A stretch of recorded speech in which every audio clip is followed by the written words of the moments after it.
Please raise your right hand and repeat after me.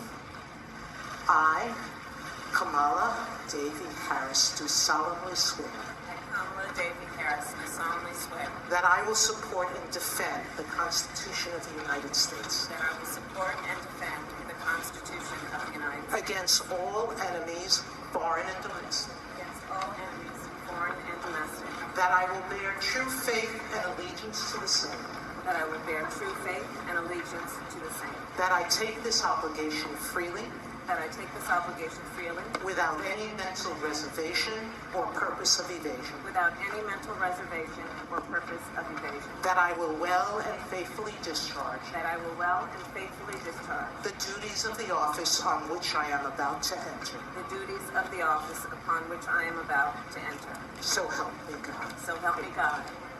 All right.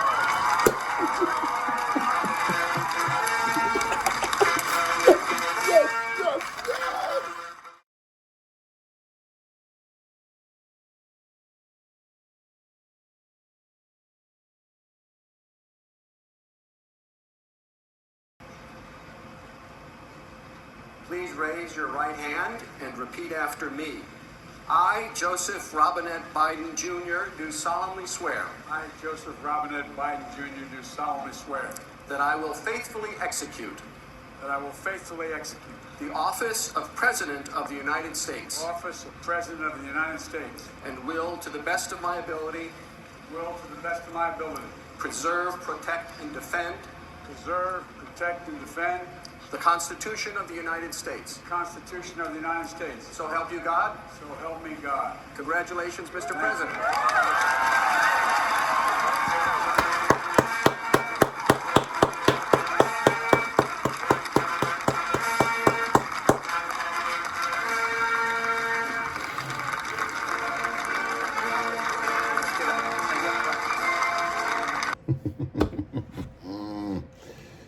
Oh man. January 20th, 2021. The day that our country finally was able to change course and move in a direction that we hope will bring better days. And with just this, you know, it's a start. My name is Joseph Williams Jr. And I come to you today to feel a sense of pride and admiration that today the United States of America voted in new leaders for which we believe will change the course of the direction our country has been heading. And it's been a real crazy last few weeks, wasn't it? I mean, the last days of the Trump administration has just been upended like nothing ever before.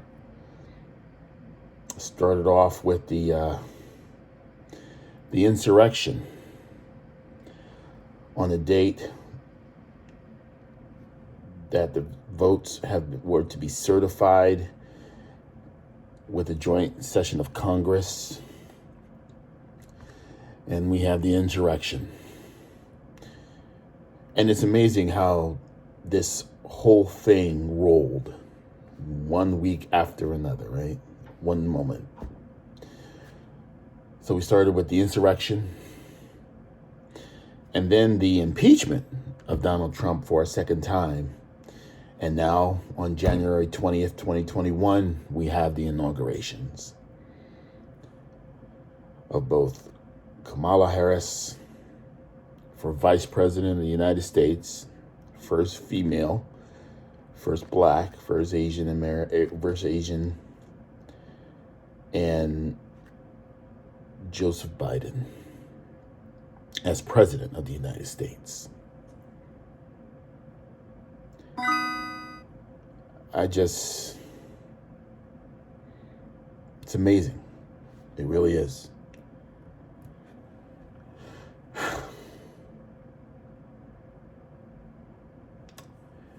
as we as we sit here, we're going to have to build confidence in the government for which we are now tasked with. Joe Biden, President Biden, is putting together objectives and things in the hopes of changing our direction, like I said, and making it building back better, just as he said, building back better. But it takes more than him to do that, right? It takes us. It takes Congress. It takes Congress to do this. And that's very important. Very, very important. And we all must do that. So the best way to do that, I believe, is to really understand and get into what is going on in the government, right? There are things happening every day to get us to understand the course direction. And as Americans, we should feel the need to be engaged in it.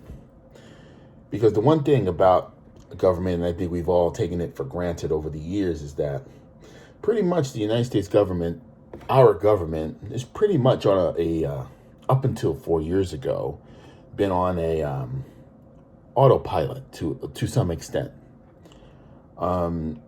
It hasn't been something that had to be in our face at all times, and we kind of take that for granted. Before Donald Trump came into politics, before he became president, and even before Barack Obama became president, because that's what really changed the political culture. It was escalating, changing in one direction or another before Obama. But when he became president, certain things took place that really dug in deep in regards to what certain parties would accept or deal with. And with Obama, it became very clear about how the Republicans felt about him being president. And then, which led to Donald Trump being elected president.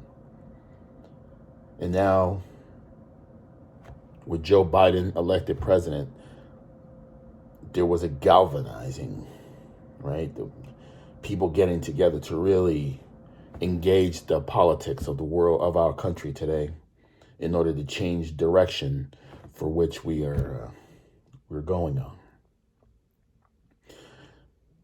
So that just means we need to be more engaged, more involved, more aware of what our government is being involved in.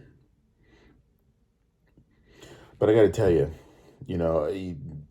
with Donald Trump, you had to be inundated. You had to be involved. You had to be engaged to know exactly what he has been saying, because you just can't make the stuff that he's been doing up. So, with Joe Biden, and hopefully with bringing more civility into the government, maybe we don't have to be zeroed in on MSNBC, CNN, on Fox News, or OAN, or Newsmax 24 hours a day to make sure we're not missing anything in regards to how our government is being taken care of. But there is a need for us to be aware of exactly what's happening. And that's what I'm going to be doing today. And if you could excuse me real quick, I'll be right back. Okay?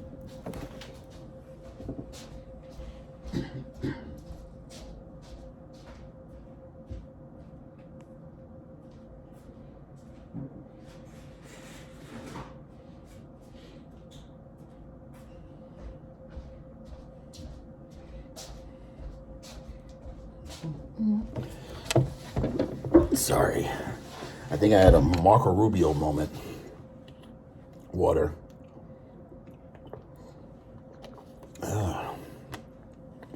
Better. Okay. So engaging in the politics of what's going on and becoming aware means that we have to be involved, invested in what's happening. So back to why I'm doing this.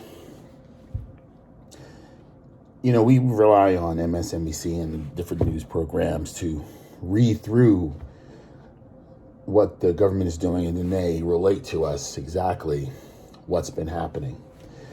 So what I'm going to do is that I'm going to educate myself. And on the government website, whitehouse.com, well, actually whitehouse.gov, they put out the fact sheets and different information so that, you know, we are aware of what's happening at the White House, and for transparency, so there's nothing, you know, undercover. And a lot of times, you know, they read into this, but then they interpret exactly what's been happening. So what I'm going to do is that I'm going to take the time and I'm going to read through exactly what is out there so that I can understand for myself. So I'm not just relying on people on television to say exactly, you know, what's in the briefs, what's in the documents and stuff. So I'm going to read them. And I hope you do too, because knowledge is power. And in a way, I kind of wish I did this for Donald Trump so that we can actually see where he was steering us in regards to the policies that our country was heading in, even though it was blatantly obvious on what he was doing. But this way, we could actually see and hear what is in the documents that they're writing for us to let us know exactly what course the government is being doing to a degree. So that's what I'm going to do. Every day, I'm going to sit down and I'm going to read through exactly what has transpired so that I myself can understand. And I hope that you would come with this journey with me, and then we could become more educated and more familiar about exactly, and more aware of exactly what's going on in our government. Okay? Now, a lot of things happen on today, January 20th, 2021, because this happens to actually be the first day of the Biden-Harris administration. And so we're going to read through it. So it's going to be a long day today with this. So just hang in with me. Okay. Just hang in with me and, get some coffee. You know, you can read, you know, pull it up on the internet yourself. Like I said, whitehouse.gov. This information is out there for everyone to read. So if you're tired of hearing my voice, you can read it yourself. But, I hope you can, engage with this with me. Now, the first thing they had posted on that website exactly, which is posted from January 15th, okay? And this happened to have been the fact sheet, which stated, President-elect Biden outlines COVID-19 vaccination plan. Like I said, this was dated the 15th of January, 2021. And it states this: effectively and equitably vaccinating the U.S. population will happen through stronger partnerships with states and communities, increased supply, more vaccination sites, and more vacciners. The COVID-19 pandemic is getting worse day by day. More people are hospitalized with COVID-19 than ever before. The death rate is up almost 20%, and we're nearing 400,000 deaths total. At the same time, there is a new, more contagious strain spreading across the country, and we are woefully behind in vaccinating the U.S. population. President-elect Biden will confront this historic challenge with the full strength of the federal government. Working closely with local communities already in the trenches, he will lead an unprecedented whole of society effort that mobilizes every resource available across the public and private sectors. It will take every American doing their part. As we move forward to get vaccines in arms as quickly as possible, we will not leave anyone behind. Communities across the country are counting on it. The health and economic securities of our nation depends on it. Today, the president-elect outlined key highlights of this plan to effectively and equitably vaccinate the U.S. population. This includes taking actions to get more people vaccinated. This will be by encouraging states to allow more people to be vaccinated, including individuals 65 and older, as well as frontline workers. The process of establishing priority groups was driven by science, but the implementation has been too rigid and confusing. We now see doses of vaccines sitting in freezers unused while people who want the vaccines cannot get it. President-elect Biden's plan encourages states to open up eligibility beyond healthcare workers and long-term care facility residents and staff to include frontline essential workers like teachers, first responders, grocery store employees, and anyone who is 65 and older. It won't mean that everyone in these groups will get vaccinated immediately, as supply is not where it needs to be. It will mean that as vaccines become available, they will reach more people who need them. For states with the capacity and supply to further expand, we encourage that as well. The federal government will continue to look to the CDC Advisory Committee on Immunization Practices framework for an equitable and effective vaccination program. Ensure equity throughout the vaccination process to reach those in hard-to-reach, marginalized communities. We will ensure that there is equity in the vaccination process by using data to target resources to hard-hit communities, ensuring no out-of-pocket costs for vaccinations, and equitable access to vaccines in marginalized and medically underserved communities.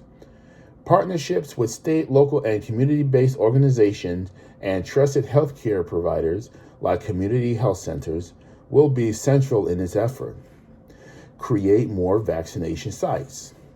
Stand up new federally supported community vaccination centers across the country.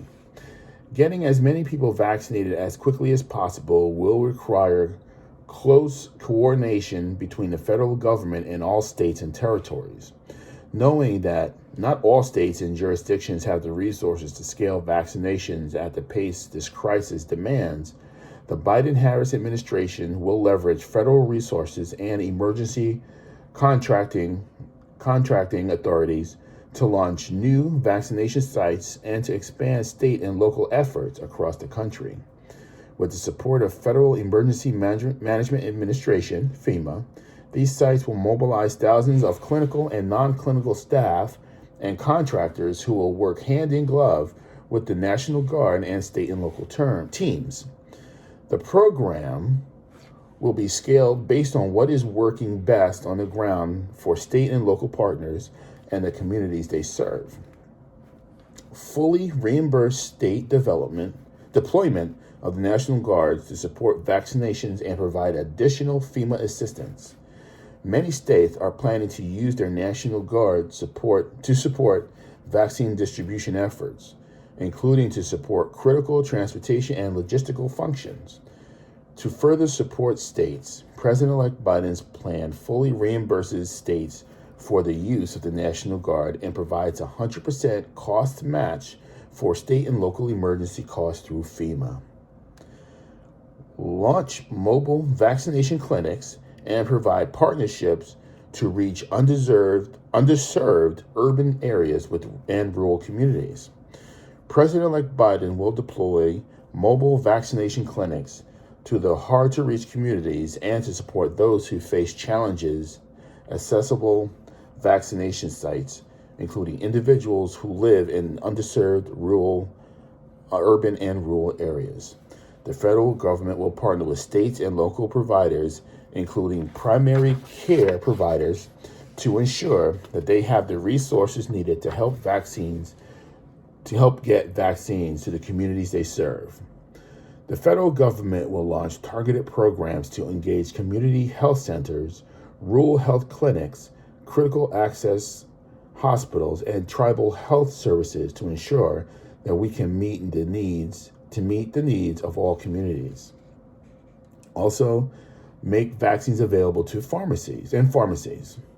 Millions of Americans turn to their local pharmacies every day for their medicines, flu shots, and much more. Nearly 90% of Americans live within 5 miles of a pharmacy. President-elect Biden will quickly jumpstart efforts to increase capacity of chain and independent pharmacies across the country to get Americans vaccinated. Launch a new partnerships with federally qualified health centers nationwide. Federally qualified health centers serve more than 30 million patients each year. 1 in 11 people nationwide. Many are people of color, and many live in rural communities. FQHC patients are often individuals struggling to make ends meet. Given the critical role that these providers play in their communities, President-elect Biden will launch a new program to ensure that the federally qualified health centers can directly access vaccine supply where needed. At the same time, the administration will encourage jurisdictions to engage and work closely with health centers in their community vaccination planning, and to ensure that health centers have the resources they need to successfully launch vaccination programs. President-elect Biden has called on Congress to provide additional funds to support community health centers, and HHS will launch a new program to provide guidance, technical assistance, and other resources to prepare and engage these providers nationwide. Wow. He's looking to really get things started, right? Well, it continues. Launch new models to serve high-risk individuals. The administration will make programs available for high-risk congregate settings, include homeless shelters, jails, institutions that serve individuals with intellectual and developmental abilities. Increase supplies to get it out the door as quickly as possible. Ensure a robust vaccine supply and spur manufacturing. To help people get vaccinated more quickly, the president-elect will maximize the manufacture of vaccines and vaccine supplies for the country, including using the Defense Production Act. This effort will prioritize supplies that will cause bottlenecks, including glass vials, stoppers, syringes, needles, and the fill and finish capacity to package vaccines into vials. Be a reliable partner for states by providing actionable data on vaccine allocation, timelines, and delivery. To effectively plan and scale distribution, states and localities rely on both advanced understanding of their allocations and timely delivery of their ordered vaccines under President-elect Biden's plan. The federal government will provide regular projected and the allocation states and localities will receive. The federal government will build on the operational plan in place to ensure the effective distribution, storage, and transit of vaccines to states, including support for maintaining or augmenting the vaccine-specific required cold chain. The federal government will also fully leverage the Defense Production Act to fill any distribution gaps, including with respect to any needed refrigeration, transportation, or storage facilities.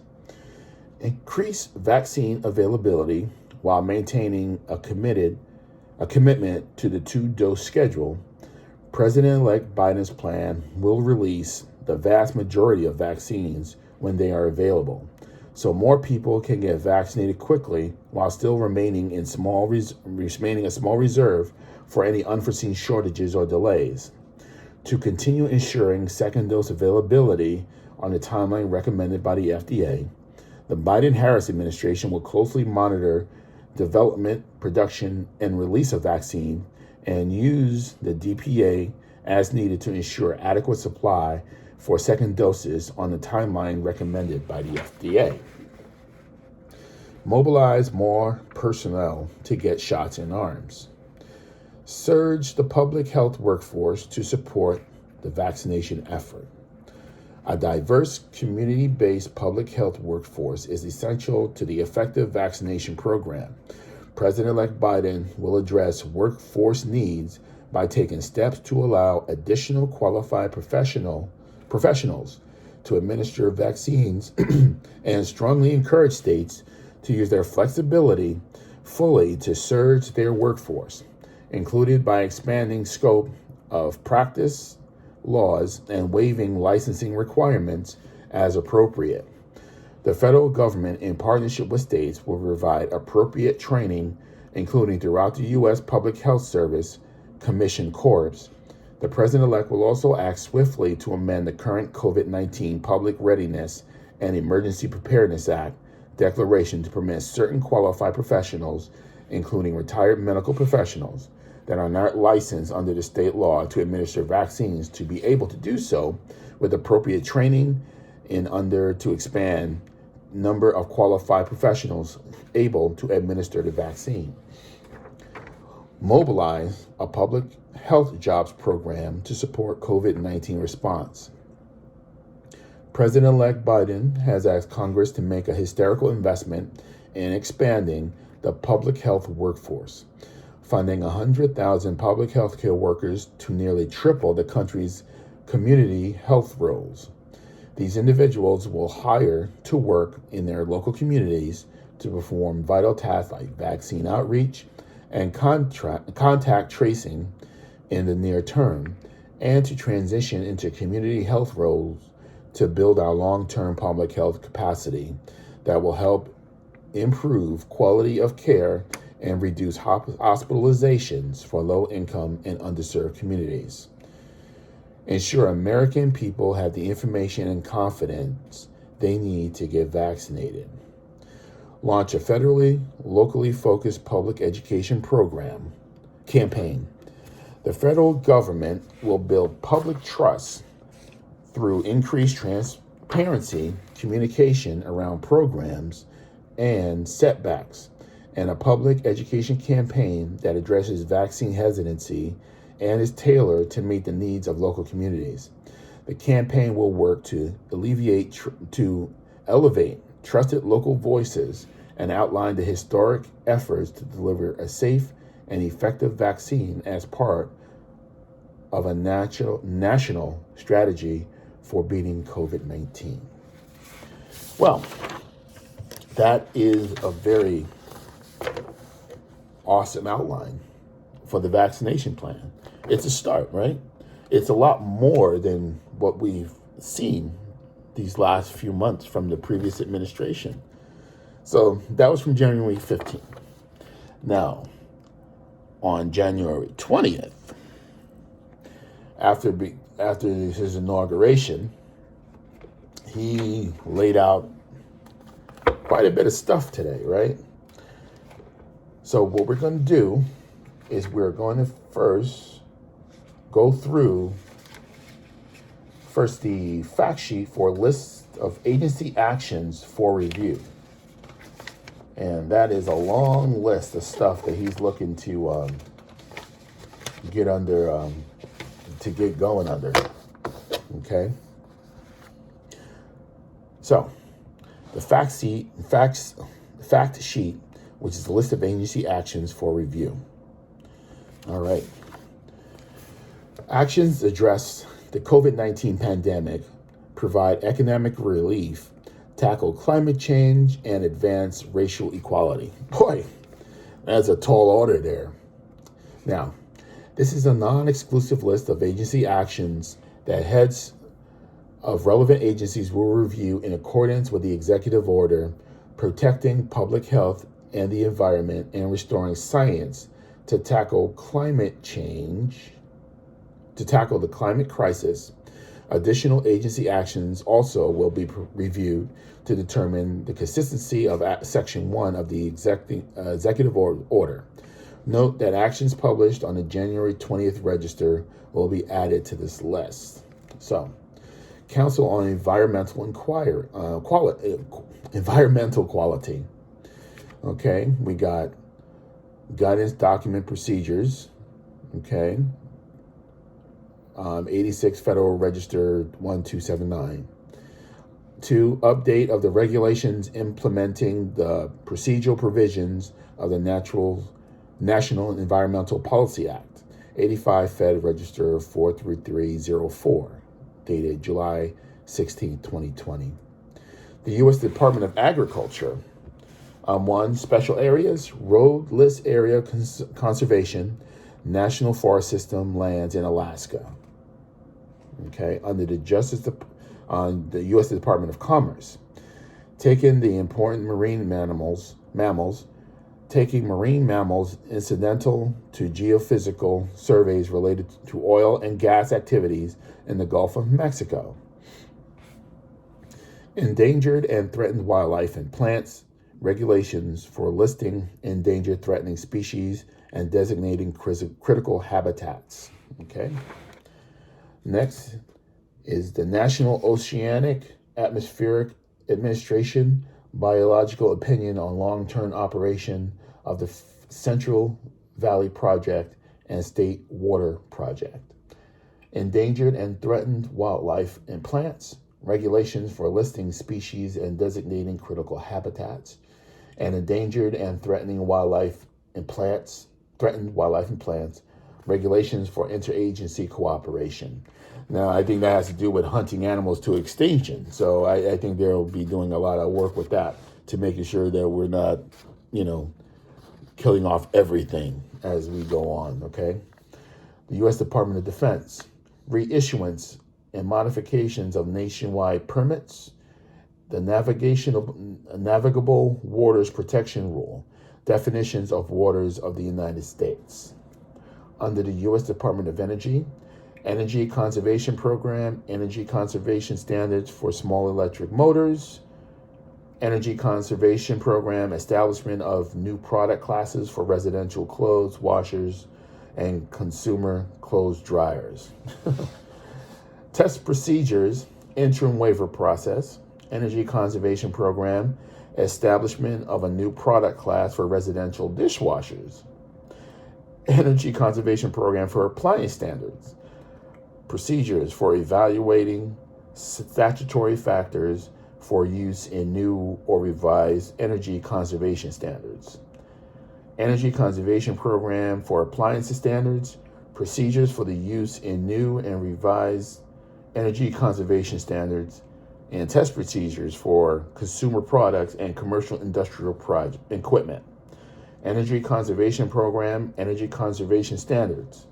Energy Conservation Program, energy conservation standards for general service land incandescent lamps. Is that part of Trump's light bulb things and making them look good or something? Final determination regarding energy efficiency improvements in the 2018 International Energy Conservation Code. Okay. Final determination regarding energy efficiency improvements in ANSI, ASHREA, IES standards. Energy standards for building except low-rise residential buildings. Now, under the U.S. Environmental Protection Agency, standards of performance of volatile organic liquid storage vessels, including petroleum liquid storage vessels, for which construction, reconstruction, or modification commenced after July 23, 1984. National Primary Drinking Water Regulations, Lead and Copper Rule revisions. I think that's very important with the whole Michigan problem with their water. Pollutant-specific significant contribution findings for greenhouse gas emissions from new, modified, and reconstructed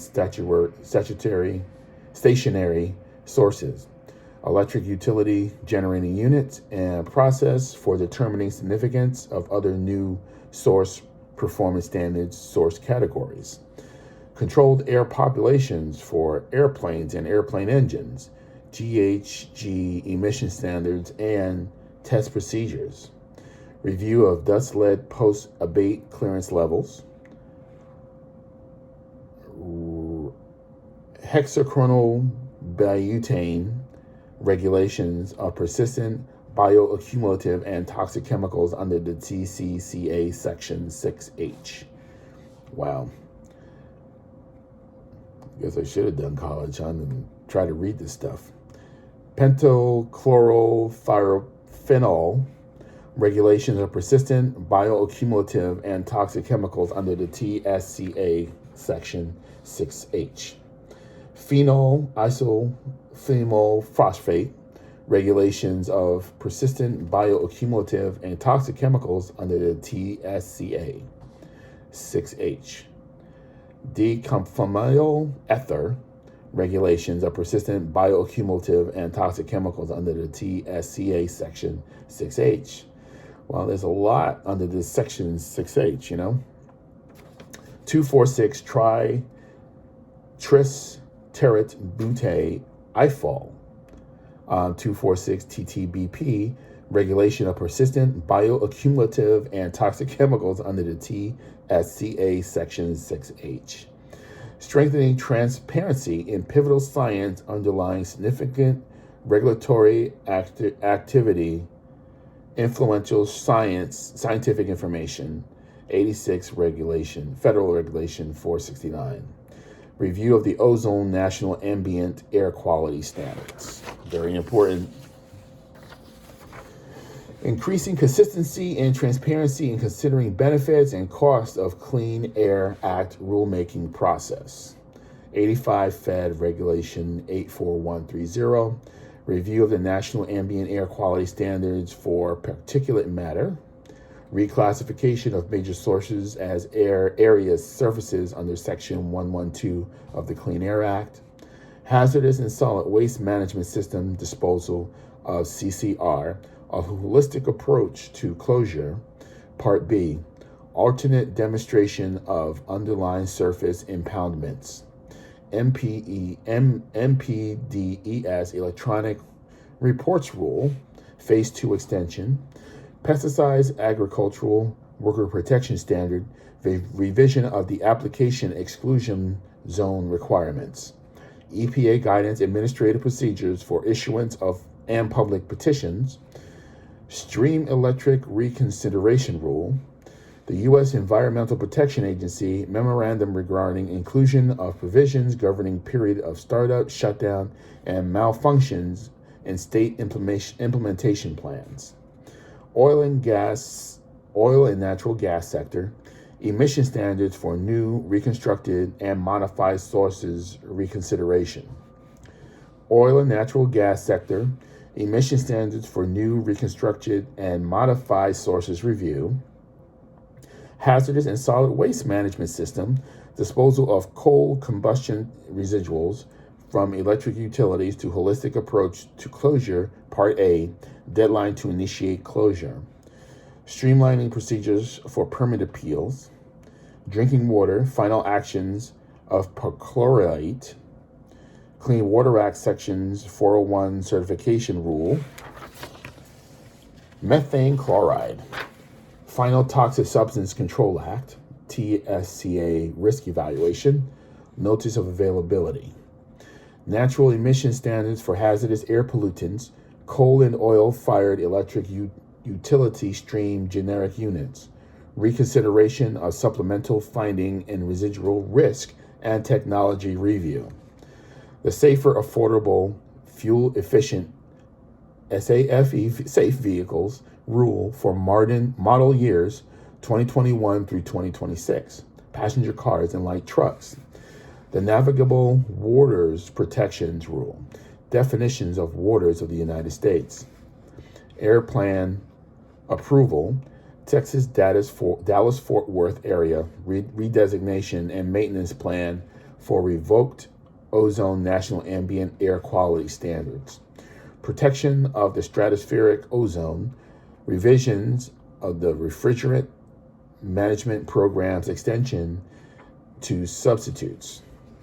On-site civil inspection procedures, air plan approval, Texas, Houston, Galveston, Barosia areas redesignation and maintenance plan for revoked ozone national ambient air quality standards.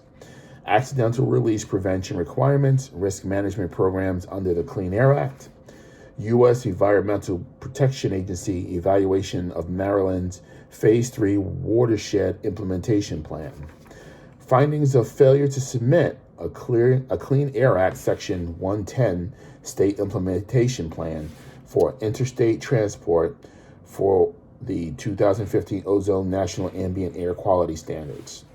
The Safer, Affordable Fuel-Efficient Vehicles Rule, Part 1, One National Program, adopting requirements and emission guidelines for multiple waste solid landfills, regulation of persistent bioaccumulative and toxic chemicals under the TSCA Section 611.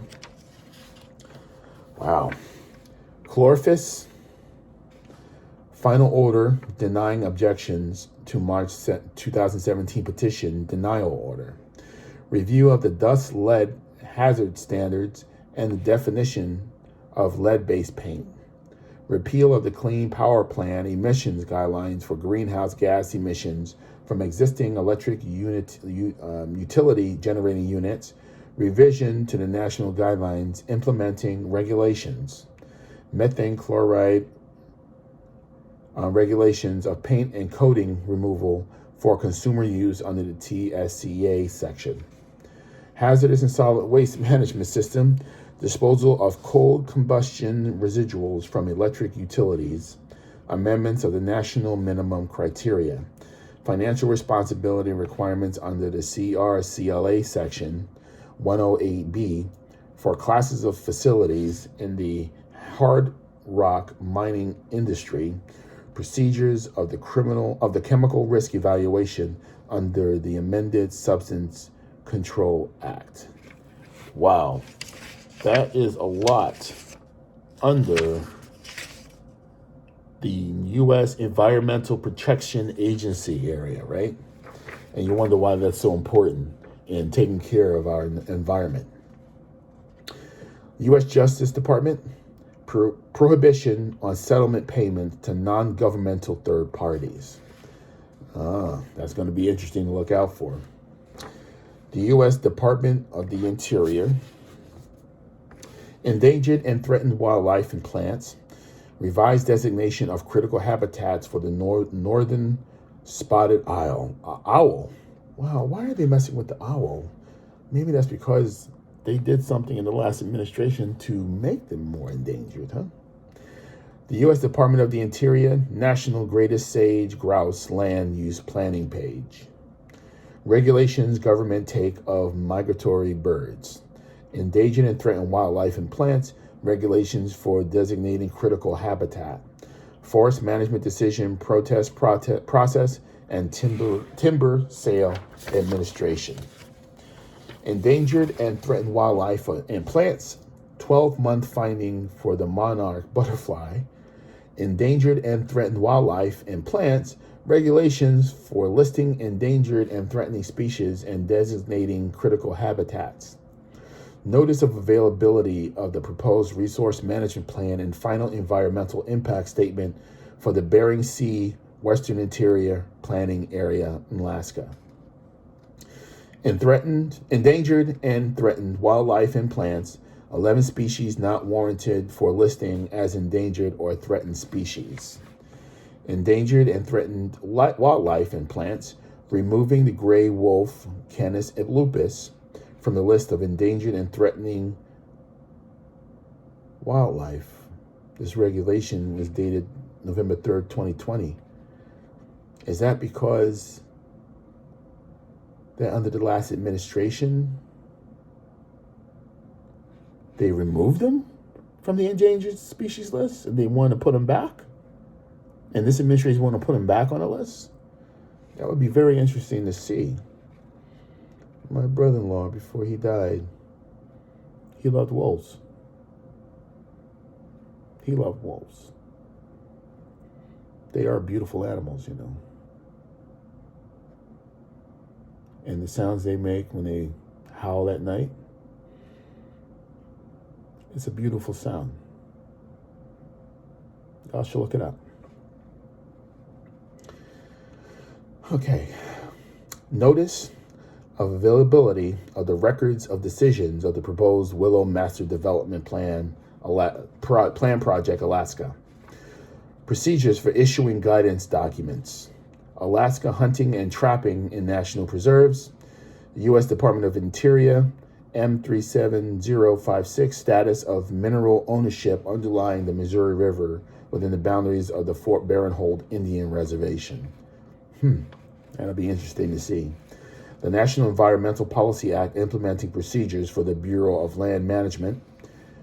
U.S. Department of Interior, M37055, withdrawal of solicitor opinion, M37029, the meaning of under federal jurisdiction for purposes of the Indian Reorganization Act. The U.S. Department of the Interior, guidance regarding application of the Coastal Barrier Resource Act to non-structural objects for shoreline stabilization. The U.S. Fish and Wildlife Service, biological opinion for the reinitiation of consultation on the coordinated operations of the Central Valley Project and State Water Project. Endangered and threatened wildlife and plants, regulations for listing species and designing critical habitats. Endangered and threatened wildlife and plants, regulations for interagency cooperation. Oil and gas and sulfur operations in the outer continental shelf, blowout preventer systems and well-controlled revisions. Notice of availability of records of decisions and approved resource management plan amendment for Greater Sage Grouse Conservation, Northwest Colorado. Notice of availability of records of decisions and approved resource management plan amendment of the Greater Sage Grouse Conservation in Idaho. Notice of the availability of record and decision and approved resource management plan amendment for the Greater Sage Grouse Conservation in Oregon. Notice of availability of records of addition or approved resource management plan amendment for Greater Sage Grouse Conservation, Nevada and Northeastern California. Notice of availability of records decisions and approved resource management plan amendment for Greater Sage Grouse Conservation or Wyoming. Wow, that's a lot in that area under this, right? It's covering a lot of land. That may sound stupid, but this has to do with the Grand Canyon, maybe, in that area there. Could that be? Could be. I don't know. Maybe I should pay more attention to social studies, maybe. Yeah, who knows? But maybe. Could be. Waste prevention, production subjects to royalties and resource conservation, rescission or revision of certain requirements. The U.S. Department of Interior Instruction Memorandum number 2018034, updating oil and gas leasing reform, land use planning and lease parcel reviews, oil and gas hydraulic fracturing on federal and Indian lands, rescission of Rule 2015 rule, U.S. Department of the Interior M3050, the Migratory Bird Treaty Act does not prohibit incidental take. The U.S. Department of Interior Order number 3348 concerning the Federal Code moratorium. Okay. And the next, financial factors of selecting planned investments. Now, under the U.S. Department of Transportation, hazardous material, liquefied gas by rail, the Safer, Affordable, Fuel-Efficient Standards Rule for model years 2021-2026, passenger cars and light trucks, and the Safer, Affordable, Fuel-Efficient Vehicles Rule Part 1, One National Program. Wow, those are a lot of things for them to review. And like I said before, this is just the beginning of them putting stuff out. So that's a lot on day one that they're looking to really get involved in. But this could be because of a lot of things that the Trump administration has done to reverse certain things. So I'm thinking that in regards to the wildlife, they were taking away protections for the animals, perhaps, and now they're going to look to restore them. in regards to the territorial lands of the Native Americans and Indians, and whatnot, that maybe they were loosening up regulations that would allow companies and corporations to use their land when they don't want them to. And now there's going to be protections to put that back in place. So there's a lot involved in the building back better our country. And this here with these agency actions for reviewing, I can tell you, this is just really just the beginning, you know? So next, what do we have here? This here is the fact sheet. Fact sheet, President Biden sends immigration bill to Congress as part of his commitment to modernize our immigration system. Now, we all know that our immigration system is broke really a lot. And for years, they've been trying to do something with it, but with a lot of resistance, because you don't know why. You know, one wants to include people, one wants to exclude people that are coming into the country. So there's a lot here. So let's get started, right? January 20th, 2021. Again, the fact sheet, President Biden sends immigration bill to Congress as part of his commitment to modernize our immigration system. The U.S. Citizenship Act of 2021 establishes a new system to responsibly manage and secure our borders, keep our families and communities safe, and better manage migration across the hemisphere. Well, let's see what they got. President Biden is sending a bill to Congress on day one to restore humanity and American values to our immigration system. The bill provides hardworking people to enrich our communities every day and who have lived here for years, in such cases for decades, and opportunities to earn citizenship. The legislation modernizes our immigration system and prioritizes keeping families together, growing our economy, responsibly managing the border with smart investments, addressing the root causes of migration from Central America, and ensuring that the United States remain a refuge for those fleeing persecution. The bill will stimulate our economy while ensuring that every worker is protected. The bill creates an earned path to citizenship with our immigrant neighbors, colleagues, parishioners, community leaders, friends, and loved ones, including dreamers and essential workers who have risked their lives to serve and protect American communities.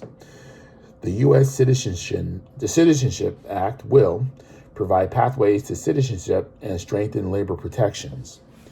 It will to create an earned roadmap to citizenship for undocumented individuals. The bill will allow undocumented individuals to apply for temporary legal status with the ability to apply for green cards over 5 years if they pass a criminal and national security background checks and pay their taxes.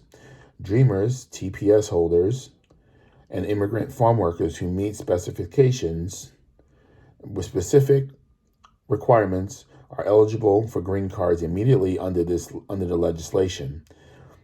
After threatening all green card holders who pass additional background checks and demonstrate knowledge of English in U.S. civics can apply to become citizens. Applicants must be physically present in the United States on or before January 1st, 2021. The Secretary of the Department of Homeland Security may waive the presence requirements for those deported on or after January 20th, 2017, who are physically present for the last 3 years prior to removal for family unity and other humanitarian purposes. Lastly, the bill further recognizes America as a nation of immigrants by changing the word alien to non-citizen in our immigration laws. Wow. Non-citizen, alien. Alien sounds real hostile, right? Like it's very bad. Non-citizen makes you feel that, well, you are part of the process. You're part of a process to become a citizen here in this country. That should change how people view people, right? That's what I think. Keep families together. The bill reforms the family-based immigration system by clearing backlogs, recapturing unused visas, eliminating lengthy wait times, and increasing per-country visa caps. It also eliminates the so-called 3 to 10 year bars and other provisions that keep families apart. The bill further supports families by more explicitly including permanent partnerships and eliminating discrimination facing boy,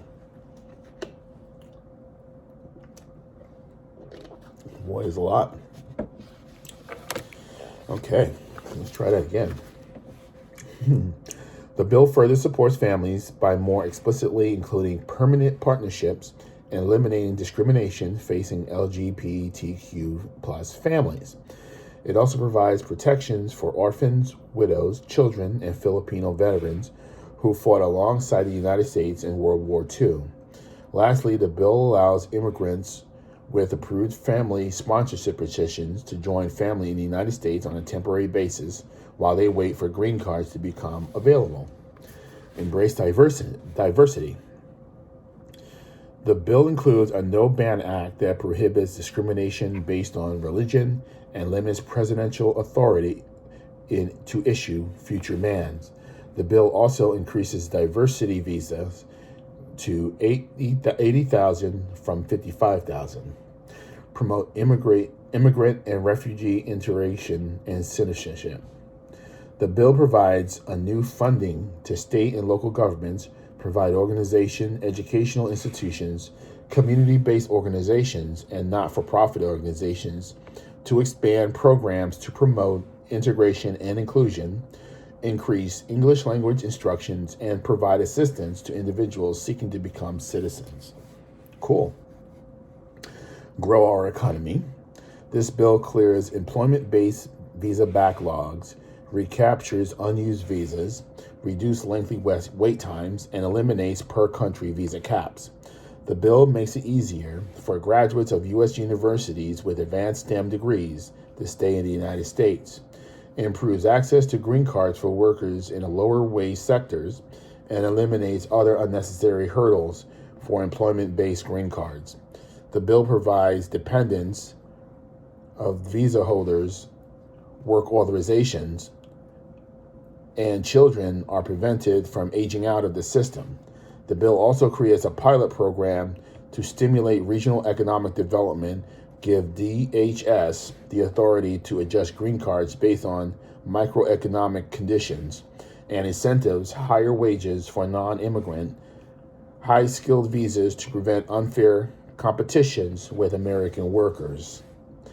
Protect workers from exploitation and improve the employment verification process.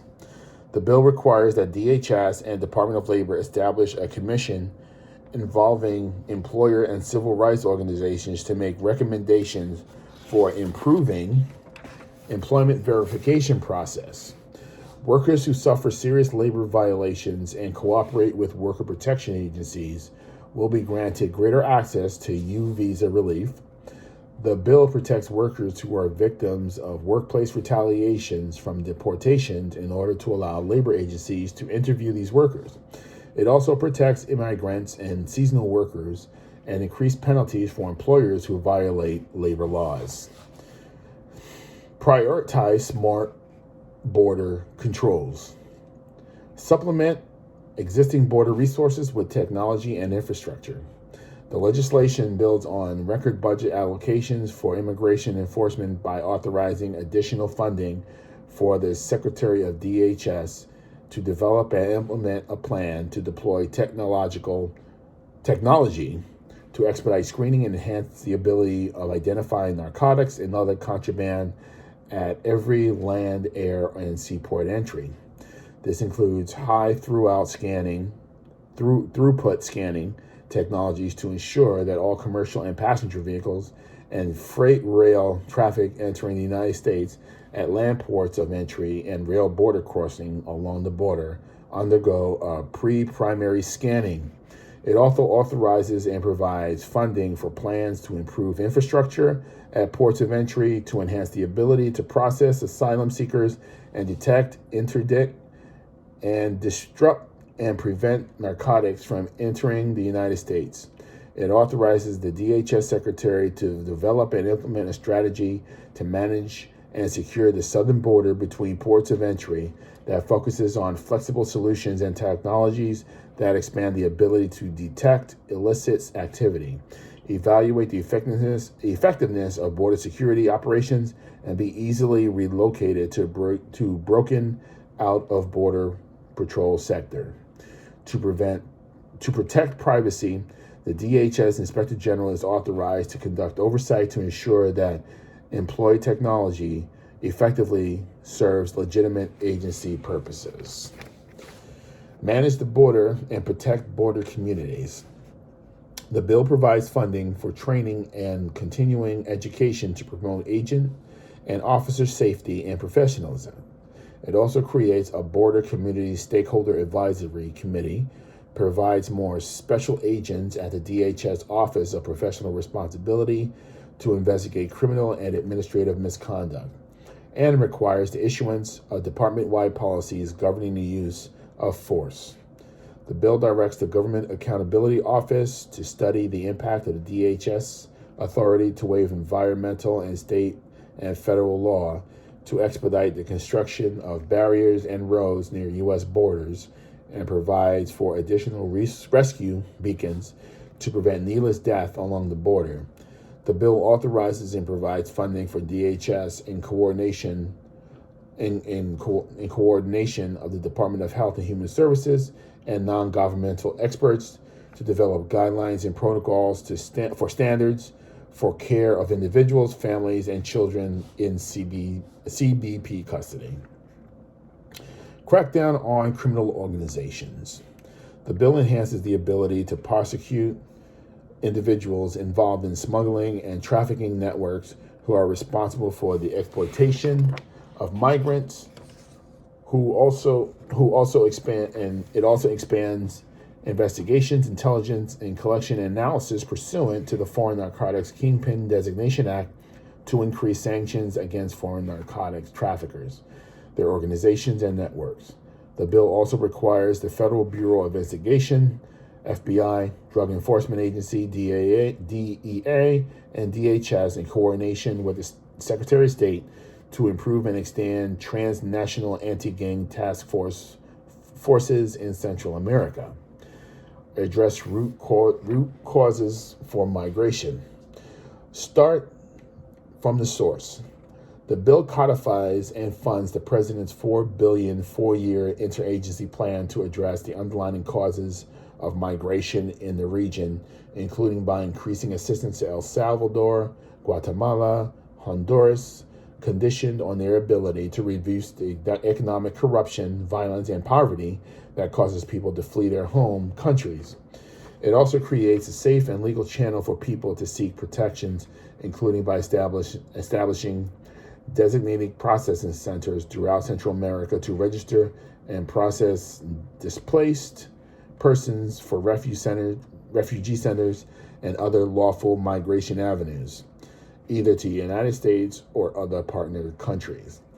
The bill also reinstitutes the Central American Minors Program to reunite children with U.S. relatives and creates the Central American Family Reunification Parole Program to more quickly unite families with approved family sponsorship petitions. Improve the immigration courts and protect vulnerable individuals. The bill expands family case management programs, reduces immigration court backlogs, expand trainings for immigration judges, and improves technology for immigration courts. The bill also restores fairness and balance to our immigration system by providing judges and adjudicators with discretion to review cases and grant relief to deserving individuals. Funding is authorized for legal orientation programs and counsel for children, vulnerable individuals, and others when necessary to ensure the fair and efficient resolution of their claims. The bill also provides funding for school districts educating unaccompanied children while clarifying sponsor responsibilities for such children. And then support asylum seekers and other vulnerable population. The bill eliminates the 1-year deadline for filing asylum claims and provides funding to reduce asylum protections and backlogs. It also increases protections for U visa, T visa, VAWA applicants, including by raising the cap on visas from 10,000 to 30,000. The bill also expands protections for foreign nationals assisting U.S. troops. Wow, that's loaded for the immigration program, huh? So they're not opening the borders, but they're creating mechanisms that would help to really strengthen the process for those who want to come to this country, and also looking to protect them while they're in their current country so that they will feel better protected, and maybe even circumstances can change so they may perhaps stay where they are. But it does make sure that it tackles those problems that, they talk about, the coyotes, right? Those drug runners and stuff like that, putting forth an effort to make sure that they get them at the border and prosecute them to the fullest extent. So, they're not opening the borders. They're managing the borders, making sure that that it is safe, that we are protected, and that, they got their hands on it. So there's a lot to develop there. So, where to next?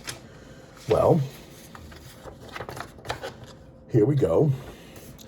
Now, after he was inaugurated, there was a proclamation that the president signed. Now, I'm not sure if Trump signed one when he became president, but I'm sure that President Biden made sure that he did one for here. And it's called a National Day of Unity, right? By the President of the United States of America, a proclamation. And it states, I am humbled before God and my fellow Americans to take the sacred oath of President of our beloved country. Today we celebrate the triumph of democracy after an election that we saw more Americans voting than ever before in our nation's history, and where the will of the people has been heard and heeded. We do so at a moment of great peril and promise for our nation, a once-in-a-century deadly pandemic, a historic and deepening economic crisis, calls for racial justice some 400 years in the making, a climate crisis with force and fury, and we also feel the rise in political extremism and domestic terrorism. Unleashed just days ago on our capital, the citadel of freedom, but brewing long before that we must confront and defeat. Yet, in this dire moment, democracy prevailed. On this day, we set our sights on the nation we know we can and must be. I am honored to do so alongside Vice President Kamala Harris, the first woman who has taken the oath to serve in elected national office, and who will not be the last. Together, we know that to overcome the challenges before us, to restore the soul of America, requires the beating heart of democracy, unity. With unity, we can save lives and beat this pandemic. We can build our economy back better and include everyone. We can right wrongs and root out systematic racism in our country. We can confront the climate crisis with American jobs and ingenuity. We can protect our democracy by seeing each other not as adversaries, but as fellow Americans. For the world to see, with unity, we can lead not just by example of our power, but by the power of our example. As we start the hard work to be done, I pray this moment gives us the strength to rebuild this house of ours upon a rock that can never be washed away. And as in the prayer of St. Francis, for where there is discord, unity, where there is doubt, faith, where there is darkness, light. On this inauguration day, I swear an oath to be a president of all Americans and ask every American to join me in the cause of democracy. May this be the story that unites us as fellow Americans and as the United States of America. Now, therefore, I, Joseph R. Biden, President of the United States of America, by the authority vested in me by the Constitution and the laws of the United States, do hereby proclaim January 20th, 2021, National Day of Unity, and call upon the people of our nation to join together and write the next story of our democracy. An American story of decency and dignity, of love, and of healing, and of greatness and of goodness. I witness thereof.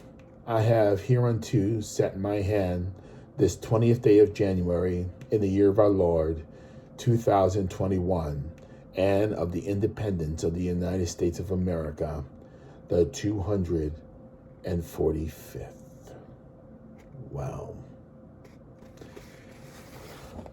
A day of unity, right?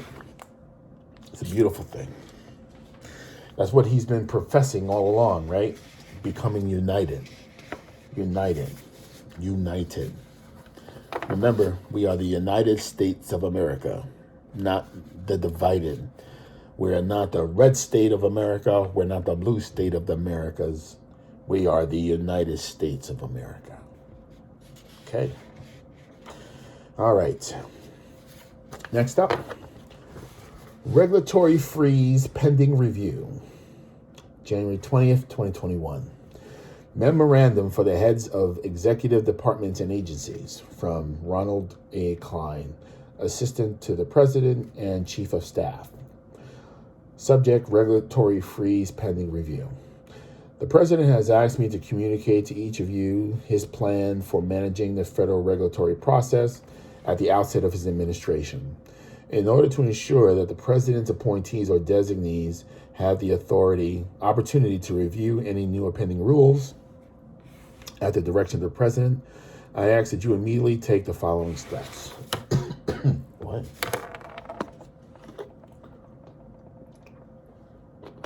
All right. 1. Subject to any exceptions, the Director of Office of Management and Budgets, the OMB Director, allows for emergency situations or other urgent circumstances relating to health, safety, environmental, financial, or national security matters, or otherwise proposed or issued no rule in any manner, included by sending a rule to the Office of the Federal Register, the OFR, until a department or agency head appointed or designated by the President afternoon on January 20, 2021, review and approves the rule.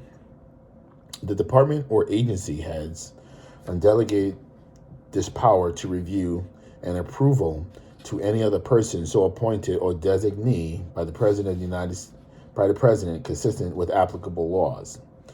With respect of rules that have been sent to the OFR but not published to the Federal Register, immediately withdraw them from the OFR for review and approval as described in paragraph 1.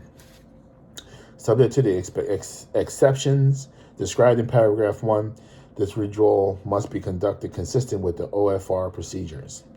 With respect to the rules that have been published in the Federal Registers or the rules that have been issued in any manner but have not taken effect, consider postponing the rules effective dates from 60 days from the date of this memorandum, consistent with applicable laws and subject to the exception described in paragraph 1 for the purpose of reviewing any questions of fact, law, policy the rules may raise. For rules postponed in this manner during the 60-day period, where appropriate and consistent with applicable laws, consider opening a 30-day comment period to allow interested parties to provide comments about issues of fact, law, and policy raised by our rules, and consider pending petitions for reconsiderations involving such rules, as appropriate and consistent with the applicable law, and where necessary to continue to review these questions of fact, law, policy, consider further delaying or publishing for notice and comment purpose rules further delaying such rules beyond the 60-day period, following the 60-day delay in effective date. For those rules that raise no substantial questions of fact, law, policy, no further action needs to be taken. And for the rules that raise substantial questions of fact, law, policy, agencies should notify the OMB director and take further appropriate actions in consultation with the OMB director. Exclude from the actions requested in paragraph 1 through 3 any rules subject to statutory or judicial deadlines, and identify such exclusions from the OMB director as soon as possible. Notify the OMB director promptly of any rules that, in your review, should be excluded from the directives in paragraphs 1 through 3, because those rules affect critical health, safety, environmental, financial, or national security matters. Or, for some reason, the OMB director will review any such notifications and determine whether such exclusions is appropriate under the circumstances. Comply in all circumstances with any applicable executive orders concerning regulatory management. As used in the memorandum rule, as a definition set forth in section 5514, title 5 under United States Code, it also includes any regulatory action as defined in Regulation 3E of the Executive Order 12866 of September 30th, 1993, as amended in any guidance document as defined in Section 3G of Executive Order 13422 of January 8th, 2007. When the order was in effect, the requirements for this memorandum apply not only to rules as defined in Section 5514 of Title 5, but also to any substantive action by the individual agency normally published in the Federal Register that promulgates or is expected to lead to a promulgation of a final rule or regulation, including notices of inquiry, advance notices or proposed rulemaking, and notices of proposed rulemaking, and any agency statement of general applicability and future effect that sets forth a policy on a statutory, regulatory, or technical issue, or an interpretation of a statutory or regulatory issue. The OMB director will implement this regulatory review, and any communications regarding any matters planning to this review should be addressed to your OMB director. The OMB director is also authorized to establish a process to review pending collection of information under the Paperwork Reduction Act of 1995 as codified in Chapter 35, Title 4, United States Code, and to take actions that the OMB director deems appropriate based on that review, consistent with the applicable laws. Should actions be identified that were undertaken before noon on January 20th, 2021, to frustrate the purpose underlying this memorandum,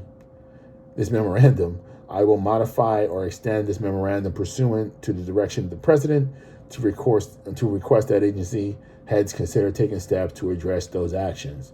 The OMB director is authorized and directed to publish this memorandum to the Federal Register. Wow, that is a lot just to say, stop what you're doing.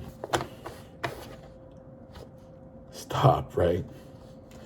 That's one long break. You know, I think that's like driving a car at 80 miles an hour and hitting the brakes, and it's like taking you about 300 or 400 feet, or maybe a quarter or half a mile to actually stop because you're going so fast. But this is a lot in order to safeguard certain procedures, because as you know, the Trump administration was doing a lot of changes on those last few days. So this is their way of stopping a lot of that stuff from continuing so that there's no hangups, going in. So next up, the Paris Climate Agreement, January 20th, 2021. Acceptance on behalf of the United States of America. I, Joseph R. Biden, President of the United States of America, having seen and considered the Paris Agreement done at Paris on December 12, 2015, do hereby accept the said agreement and every article and clause thereof on behalf of the United States of America. done at Washington this 20th day of January 2021.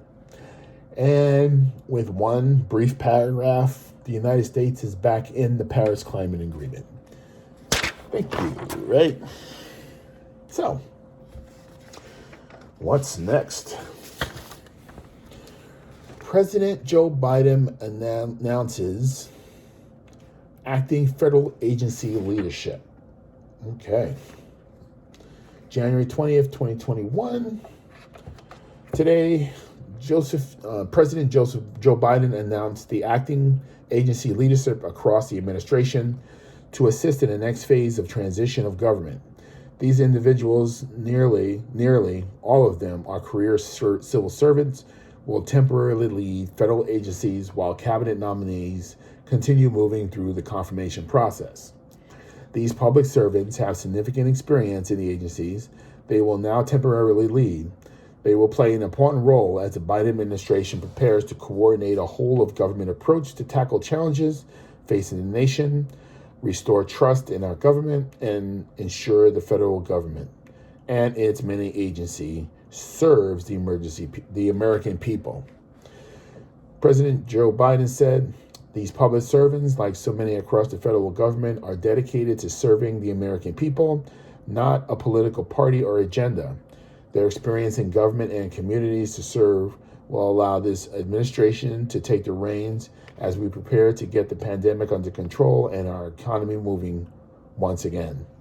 I am thankful for their willingness to step up to lead during these difficult times and help us make sure the government continues to operate and serve the American people. Together, we are restoring trust. We are restoring trust in the federal government and building our nation back better." Also, a statement from the Vice President, Kamala Harris. "Protecting our nation's interests abroad, rebuilding our economy, and confronting the coronavirus pandemic requires a team of dedicated experts. The acting leaders announced today are more than capable of helping with this incredible task. Many of them have dedicated their careers to public service, and I, on behalf of a grateful nation, am thankful for their willingness to temporarily serve in these critical first days of the administration. The following individuals will serve in acting capacities across the Biden-Harris administration until permanent leadership can be confirmed by the U.S. Senate.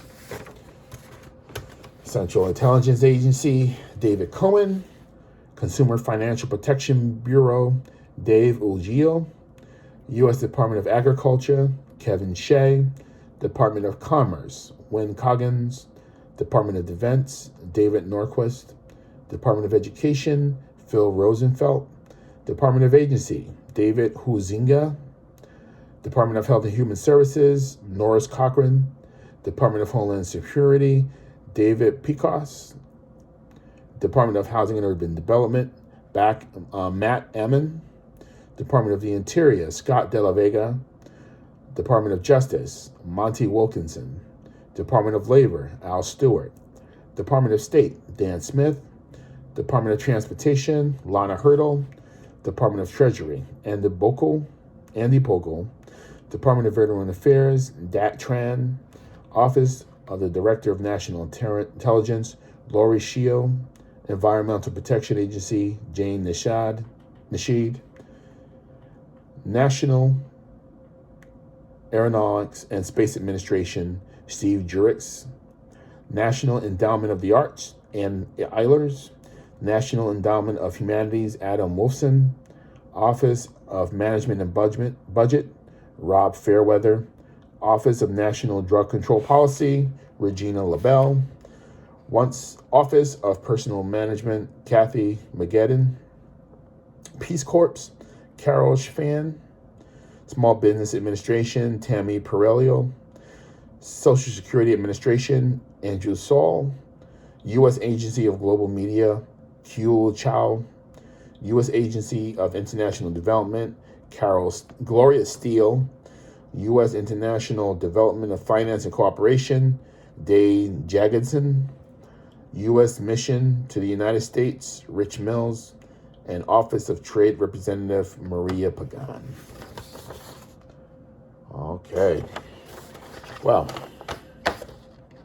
that was a mouthful. And if I butchered anybody's name, I apologize for that. It's a lot to read. Okay. All right. So, next in line. Boy, it's a lot to get through. Now, this here is the executive order on advancing racial equity and support for undeserved communities through the federal government. January 20th, 2021. By the authority vested in me as president by the Constitution and the laws of the United States of America, it is hereby ordered, Section 1 policy. Equal opportunity is the bedrock of American democracy, and our diversity is one of our country's greatest strengths. But for too many, the American dream remains out of reach. Entrenched disparities in our laws and public policies and in our public and private institutions have often denied the equal opportunity to individuals and communities.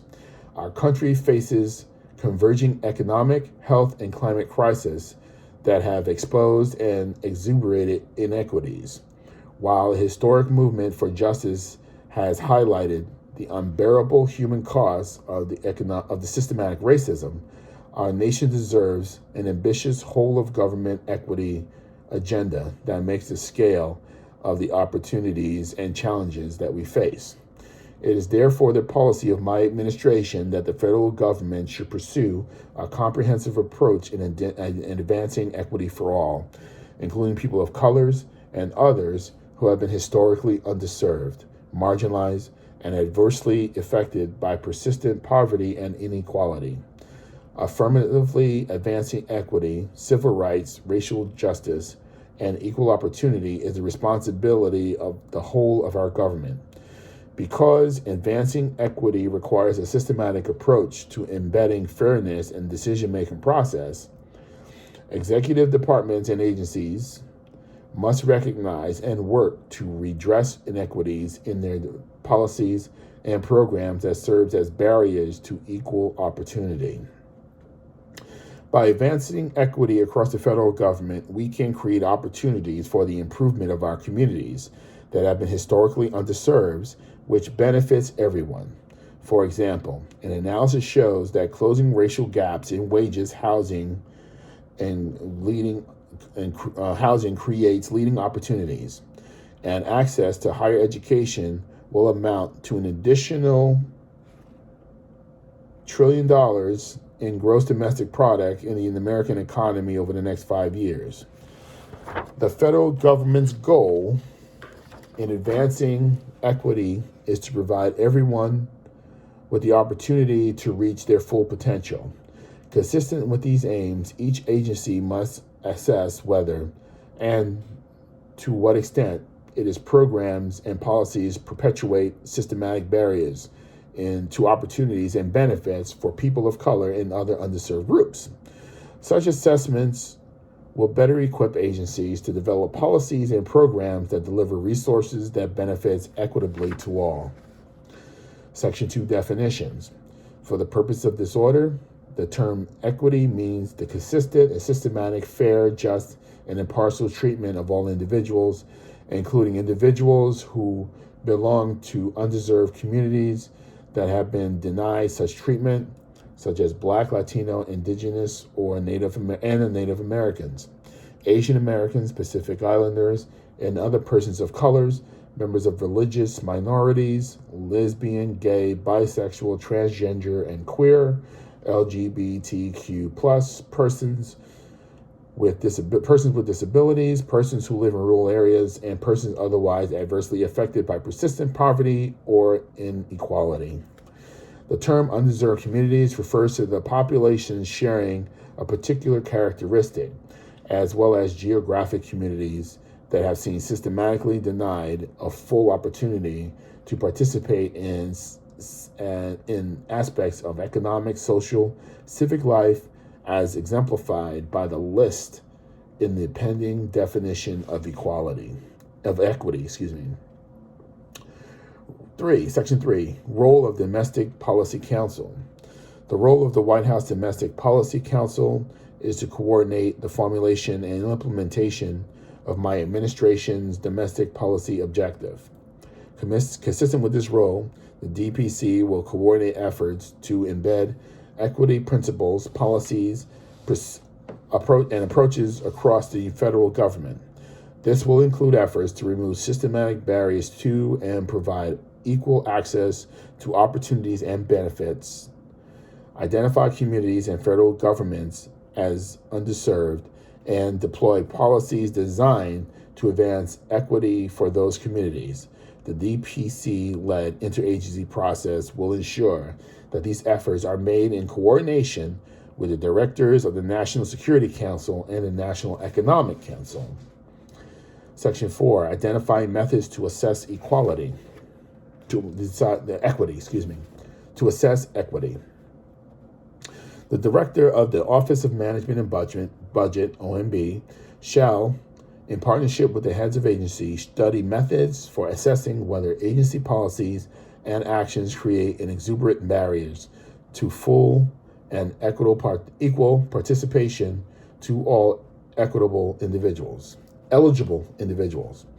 The study should aim to identify the best methods consistent with applicable law to assist agencies in assessing equity with respect to race, ethnicity, religion, income, geography, gender identity, sexual orientation, and disability.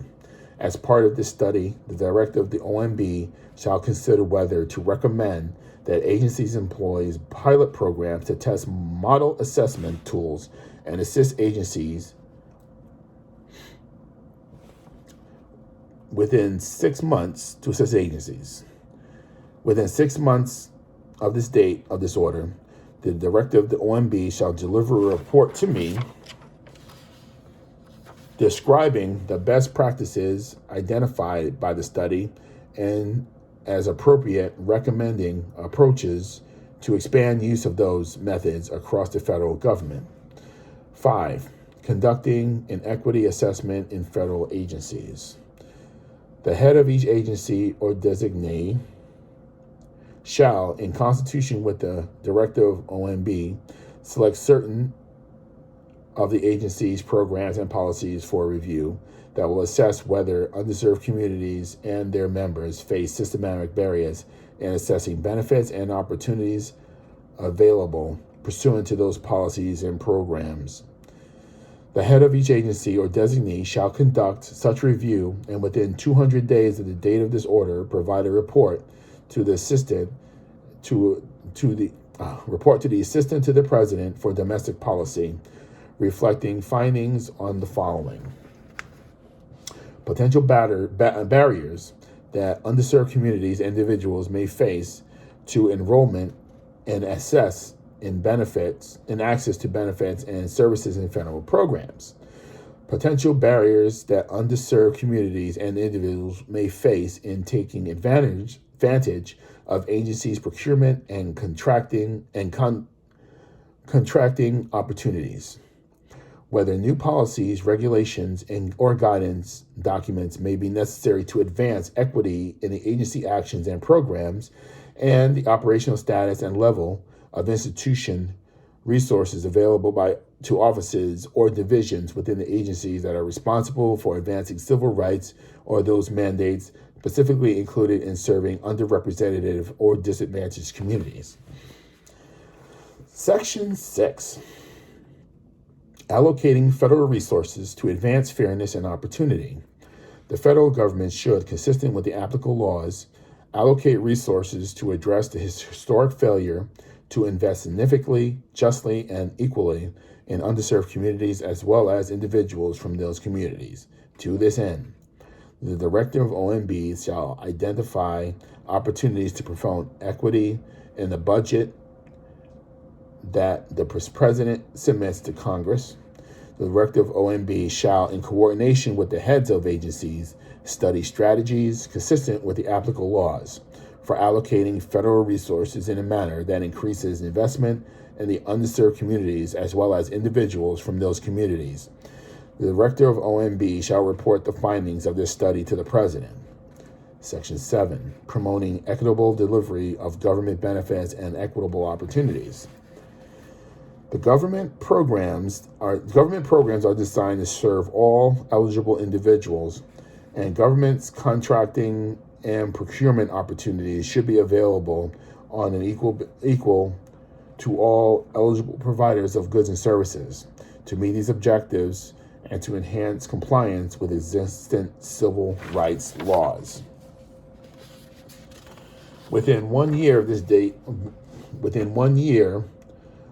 the date of this order, the head of each agency shall consult with the APADP and the director of OMB to produce a plan for addressing any barriers to full and equal participation in programs identified pursuant to Section 5A of this order, and any barriers to full and equal participation in agency procurement and contracting opportunities identified pursuant to Section 5B of this order. The administrator of the U.S. Digital Service, the United States Chief Technology Officer, and the Chief Information Officer of the United States and the heads of other agencies or their designees shall take necessary actions consistent with the applicable laws to support agencies in developing such plans. Section 8. Engagement with members of the underserved communities. In carrying out this order, agencies shall consult with members of the communities that have been historically underrepresented in the federal government and underserved by or subject to the discrimination in federal policies and programs. The head of each agency shall evaluate opportunities consistent with the applicable laws to increase coordination, communication, and engagement with the community-based organization and civil rights organization. Section 9. Establishing an equitable data working group. Many federal databases are not disaggregated by race, ethnicity, gender, disability, income, veteran status, or other key demographic variables. This lack of data has cascading effects that impedes efforts to measure and advance equity. The first step in promoting equity in government action is to gather the data necessary to inform that effort. Establishment is hereby established to an interagency working group on equitable data, a data working group. Membership. The Chief Statistician of the United States and the United States Chief Technology Officer shall serve as co-chairs of the data working group and coordinate this work. The data working group shall include representatives of agencies as determined by the co-chairs to be necessary to complete the work of the data work group, but at a minimum shall include the following officers or their designees.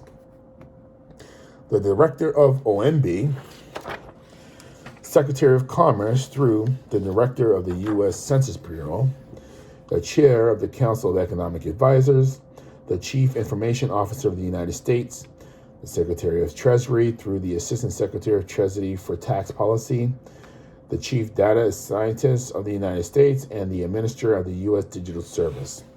The DCP shall work closely with the co-chairs of the Data Working Group and assist in the Data Working Group interagency coordination function. The Data Working Group shall consult with agencies to facilitate the sharing of information and best practices consistent with the applicable law. Functions. The Data Working Group shall, through consultation with agencies, study and provide recommendations to the APDP, identifying inadequacies in existing federal data collection programs, policy, and infrastructure across the agencies, and strategies for addressing any deficiencies identified, and support agencies in implementing actions consistent with the applicable law and privacy interests that expand and refine the data available to the federal government to measure equity and capture diversity of the American people.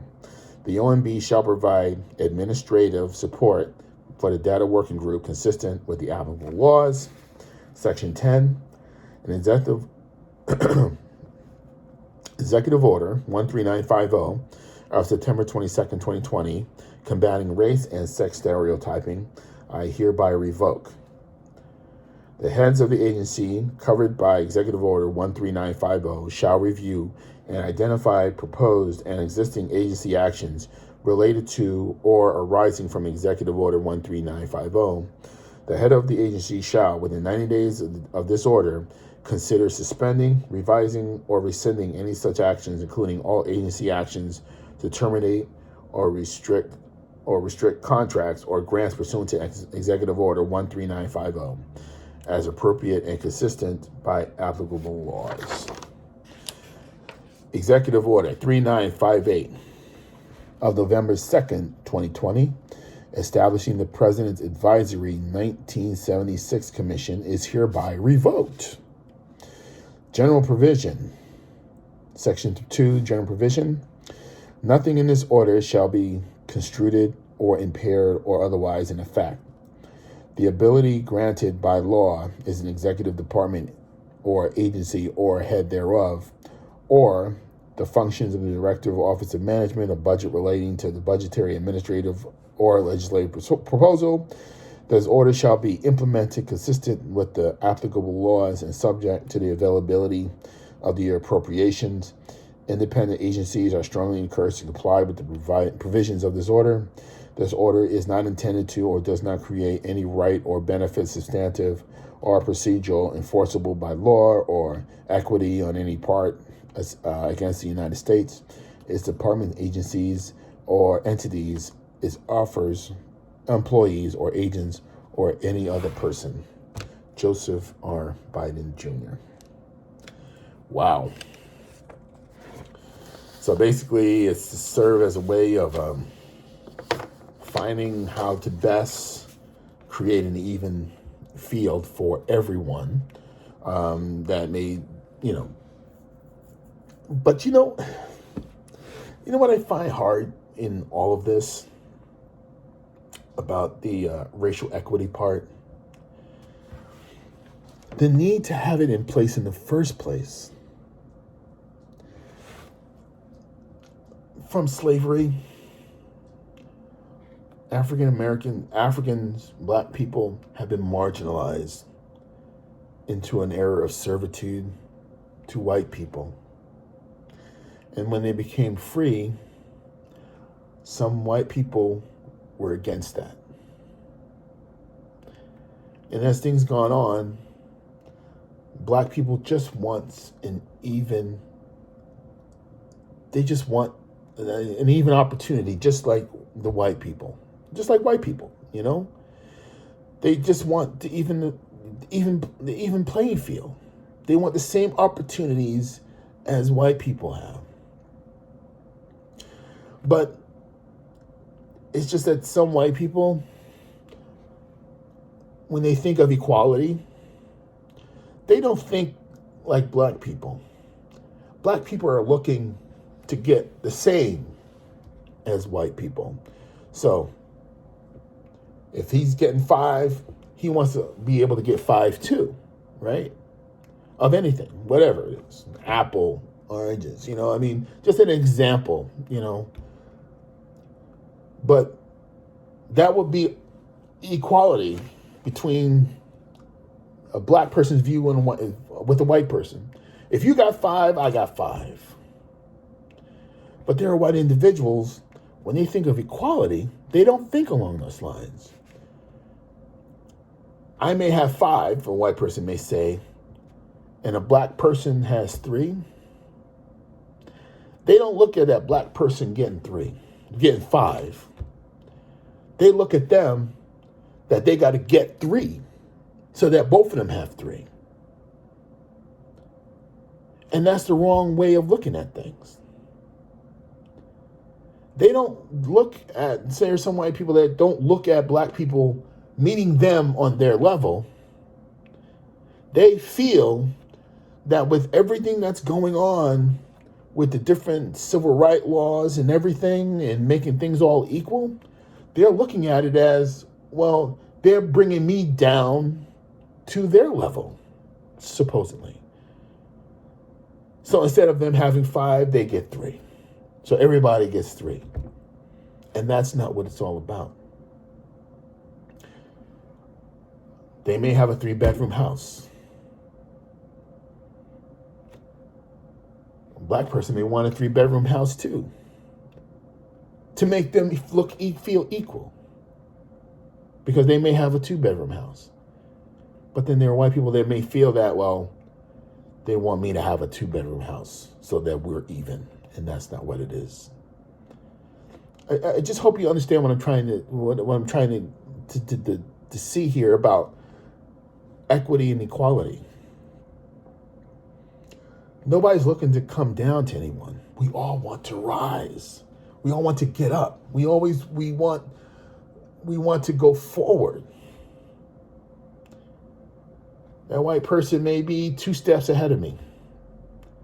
Well, I'm not looking for them to come 2 steps back. I want to walk out right next to them. So we all have the same opportunities. And that's what equality is. And then what I find amusing here is the 1776 Commission. Have you read that? I read that. And, it's really a weird document. Have you seen The Man in the High Castle? I saw that. Me and my wife, we sat there and watched that. We've been to watch that over the pandemic, shut down. And about what if Germany won the war and they came in this country and took it over. And you see how the Germans talked and stuff. When I read through that document, it sounded like that. It really did. And that's what's scary. We see German flags. We see the Nazi flags, right? Confederate flags, right? Symbols of a master race mentality. That's not what the United States represents.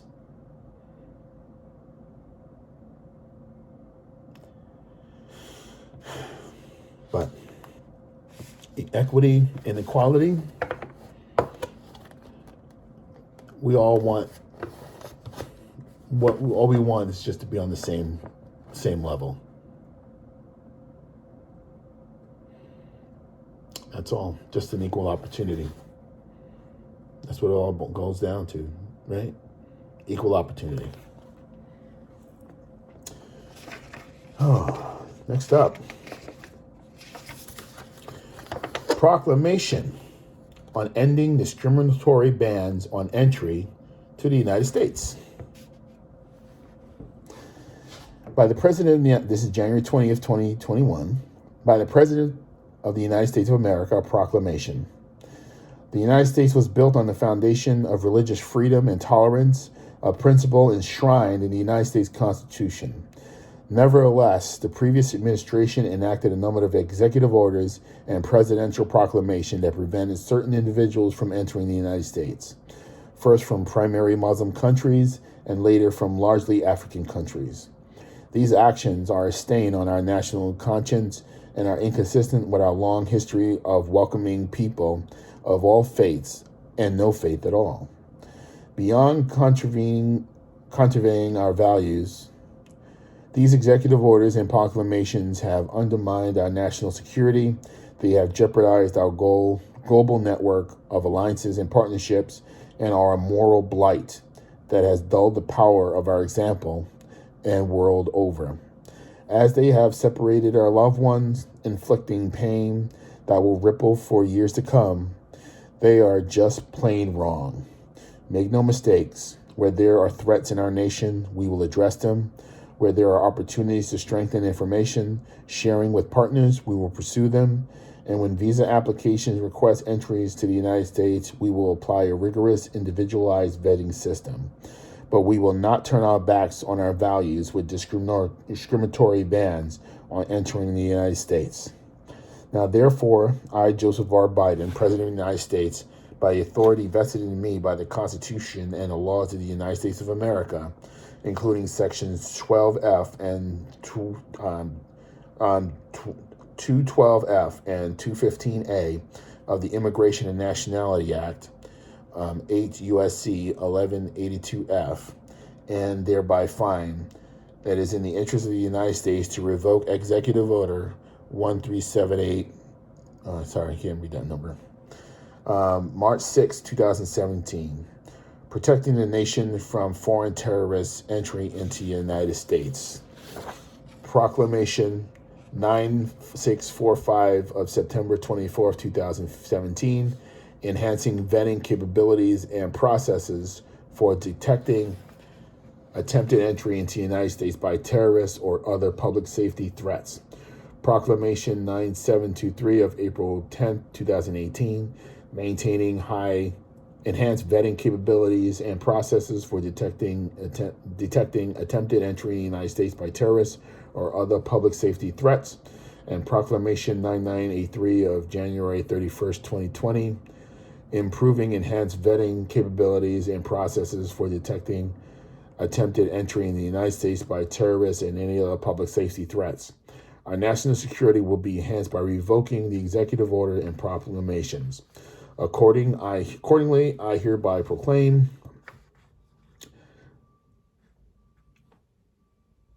before I read forward, I know all those titles sound bad. That in revoking these orders, that just sounds like you're just letting in the world without checking them. And that's far from the truth. You know, the Trump administration always enjoys sensationalized headlines and titles to inflict fear on individuals, to make things appear to be worse than what they are. We know we have to protect our country, but there are ways of doing it where you don't lock the door on everyone. And that's basically what these executive orders were. But let's continue. Accordingly, I hereby proclaim Section 1 revocations. Executive Order 13780 and Proclamation 9645, 9723, and 9983 are hereby revoked. Resumption of visa processing and clearing the backlog of cases on waiver processing. The Secretary of State shall direct all embassies and consulates, consistent with applicable laws and visa processing procedures, including any related to coronavirus disease 2019, COVID-19, to resume visa processing in the order consistent with the revocation of the executive order and proclamation specified in Section 1 of this proclamation. Within 45 days of the date of this proclamation, the Secretary of State shall provide to the President a report that includes the following elements: the number of visa applications who are being considered for a waiver of restrictions under Proclamation 9645 or 9983 on the date of this proclamation, and a plan to expeditiously adjudicate their pending visa applications. The proposal to ensure that individuals whose immigrant visa applications were denied on the basis of the suspension or restriction on entry imposed by the Proclamation of 9645 or 9983 and have their applications reconsidered.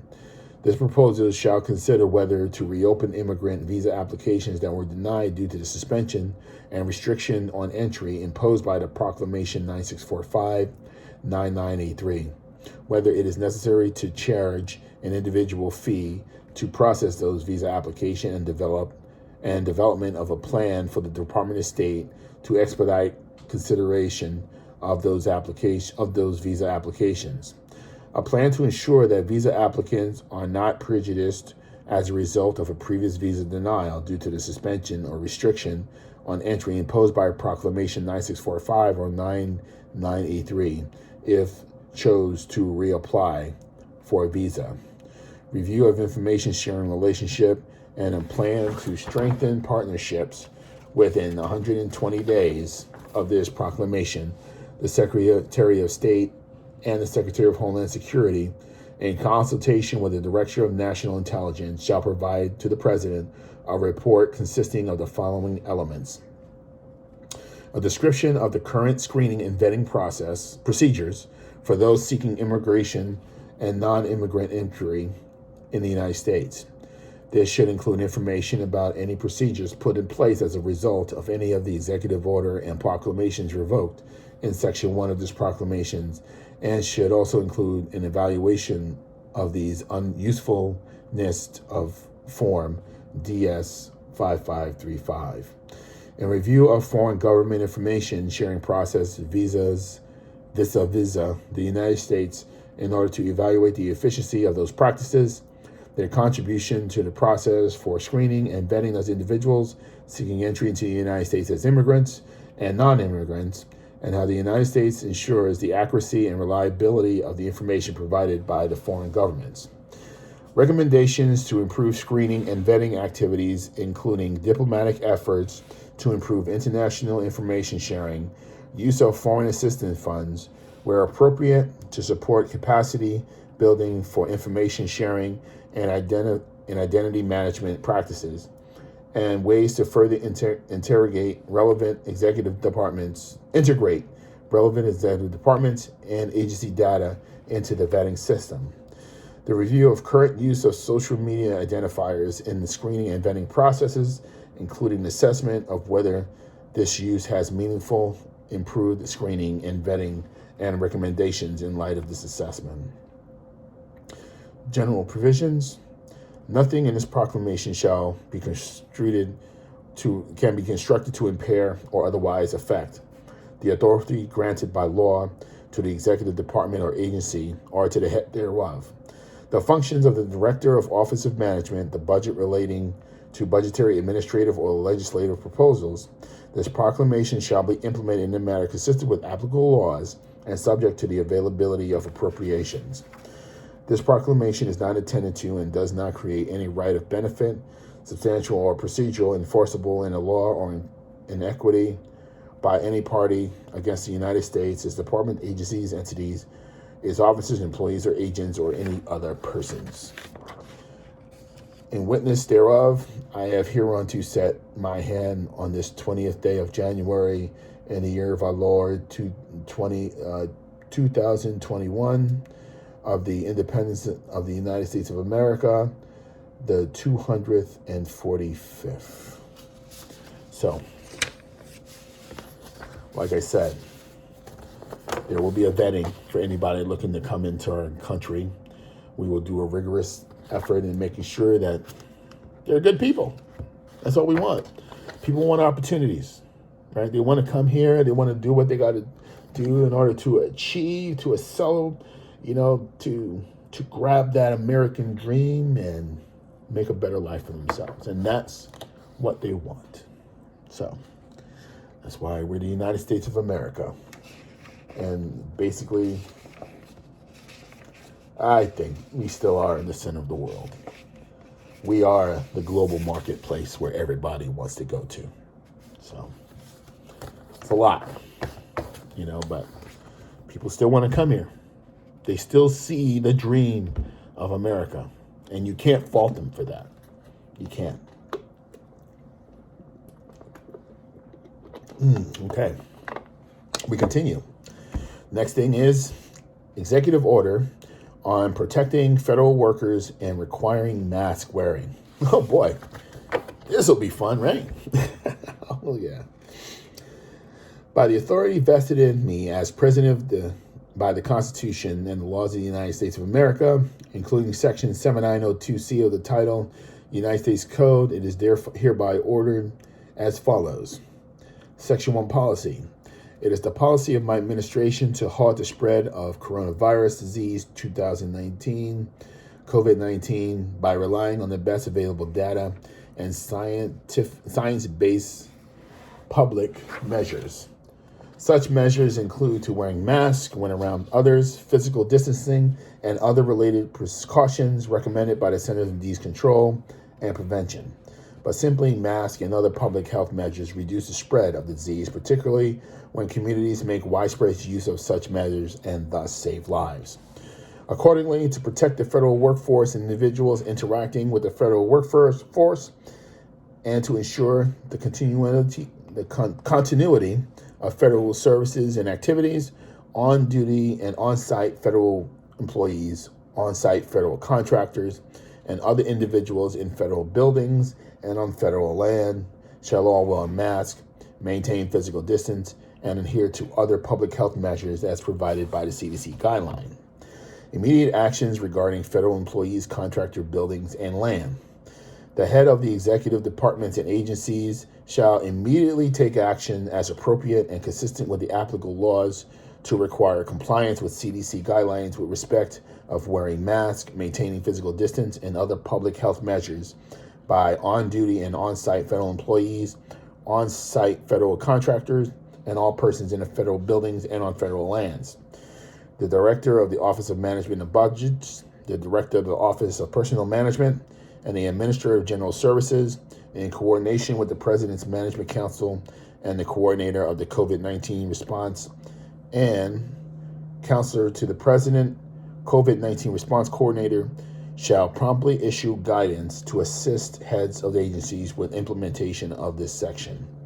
Heads of agencies shall promptly consult and appropriate with state, local, tribal, and territorial government offices, federal employees, federal employee unions, federal contractors, and others interested parties concerning the implementation of this section. Heads of agencies may make categorical or cause by case exceptions in implementing subsection A of this section, and the extent of doing so is necessary or required by law and consistent with applicable law. If heads of agencies make such exceptions, they shall require appropriate alternative safeguards, such as additional physical distancing measures, additional testing, or reconfiguration of workspace consistent with applicable laws. Heads of agencies shall document all exceptions in writing. Heads of agencies shall review their existing authorities and, to the extent permitted by law and subject to the availability of appropriations and resources, seek to provide masked individuals in the buildings when needed. The COVID-19 Response Coordinator shall coordinate and implement in this section. Heads of agencies listed in 31 U.S.C. 901B shall update the COVID-19 Response Coordinator and their progress in implementing the section, including any categorically exceptions established under this subsection B of this section within 7 days of the date of this order and regularly thereafter. Heads of the agencies are encouraged to bring to the attention of the COVID-19 Response Coordinator any questions regarding the scope of this implementation of this section. Encouraging masks across America, the Secretary of State and Human Services, including through the Director of CDC, shall engage as appropriate with state, local, and tribal territorial officials, as well as business, union, academic, and other community leaders, regarding mask wearing and other public health measures with the goal of maximizing public compliance with and addressing any obstacle to mask wearing and other public health practices identified by the CDC. The COVID-19 Response Coordinator, in coordination with the Secretary of HHS, the Secretary of Homeland Security, and the heads of other relative, where did I go now?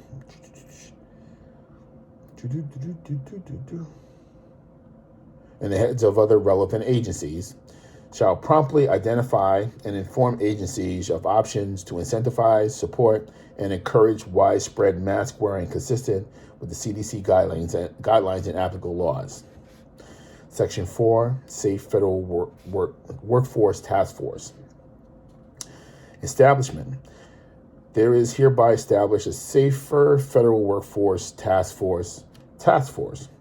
Membership. The task force shall consist of the following members: the Director of OPM, who shall serve as chair; the Administrator of General Services, who will serve as co-chair; the COVID-19 Response Coordinator, who shall serve as co-chair; Director of OMB, the Director of the Federal Protective Services, Director of the United States Secret Service, Administrator of a Federal Agency Management Agency, the Director of the CDC, and the heads of such other agencies as the co-chairs may individually or jointly invite to participate. Organization: the members of the task force may designate to perform the task force function as the member, a senior level official who is a full-time officer or employee of the member's agency. At the direction of the co-chairs, the task force may establish subgroups consisting exclusively of task force members or other designee as appropriate. Administration: the General Service Administration shall provide funding and administrative support for the task force to the extent permitted by law within existing appropriations. The co-chair shall convene regular meetings of the task force to determine its agenda and direct its work. The mission: the task force shall provide ongoing guidance to heads of agencies on the operations of the federal government, the safety of its employees, and the continuity of government functions during the COVID-19 pandemic. Such guidance shall be based on public health best practices as determined by the CDC and other public health experts, and shall address, at the minimum, the following subjects as they relate to the federal workforce: testing methodologies and protocols, case investigation and contact tracing, requirements of the limitations of physical distancing, including recommended occupancy and density standards, equipment needs and requirements, including personal protective equipment, air filtration, enhanced environmental disinfection and cleaning, safe commuting and telework operations, enhanced technological infrastructure to support telework, vaccine prioritization, distribution, and administration, approaches for coordinating with the state, tribal, territorial health officials, as well as business unions, academic, and other community layers. Any management infrastructure needed by agency to implement the public health guidance and circumstances under which exemptions might appropriately be made to agency policies in accordance with CDC guidelines, such as mission critical purposes. Agency cooperation: the heads of each agency listed in 31 USC 901B shall, consistent with applicable laws, promptly provide the task force with a report on COVID-19 safety protocols, safety plans, and guidance regarding the operations of the agencies and the safety of its employees, and any other information that the head of the agency deems relevant to the task force work. Federal employee testing: the Secretary of HHS, through the Director of CDC, shall promptly develop and submit to the COVID-19 Response Coordinator a testing plan for the federal workforce. This plan shall be based on community transmission metrics and address the population to be tested, testing types, frequency of testing, positive test protocols, and coordination with the local public health authorities for contract tracing. Research and development: the Director of the Office of Science and Technology Policy, in consultation with the Secretary of HHS through the National Science and Technology Council, the Director of OMB, the Director of the CDC, the Director of National Institutes of Health, the Director of National Science Foundation, and the heads of any other appropriate agencies shall assess the availability of federal research grants to study best practices for implementing and innovations to better implement effective mask wearing and physical distancing policies with the respect of both the federal workforce and the general public. The scope: for the purpose of this order, federal agencies and federal contractors mean employees including members of the armed forces, members of the National Guard and federal force, the contractors including such contractors' employees working for the executive branch. Federal buildings mean buildings or offices within the buildings owned, rented, or leased by executive branch, or which the substantial portion of the occupants are federal employees or federal contractors. And federal lands means lands under executive branch control. The Director of OPM and the Director of the General Service shall seek to consider coordination with the heads of other relevant agencies and the COVID-19 Response Coordinator, with the Sergeants of Arms of the state and House representatives, and the Director of Administration Services of the United States courts, or such persons designated by the majority and minority leaders of the Senate, the Speaker, and the minority leader of the House, or the Chief Justice of the United States, respectively, to promote mask wearing, physical distancing, and adherence to other public health measures within the legislative and judicial branches, and shall provide requests, technical assistance as needed to facilitate compliance with the CDC guidelines. General provisions. Standard, nothing in this order shall be construed or impaired or otherwise in effect. The authority granted by law to an executive department or agency, or the head thereof, or the functions of the director of the Office of Management and Budget relating to the budgetary, administrative, or legislative proposals. This order shall be implemented consistent with the applicable laws, subject to the availability of appropriations. Independent agencies are strongly encouraged to comply with the requirements of the order. The order is not intended to, but does not create any right or benefit, substantive or procedural, enforceable at law, or in equity of any part against the United States, or any party against the United States, its department, agencies, or entities, its officers, employees, or agents, or any other person. Joseph R. Biden, White House, January 2021. So, if you gotta enter in the federal building, wear a mask.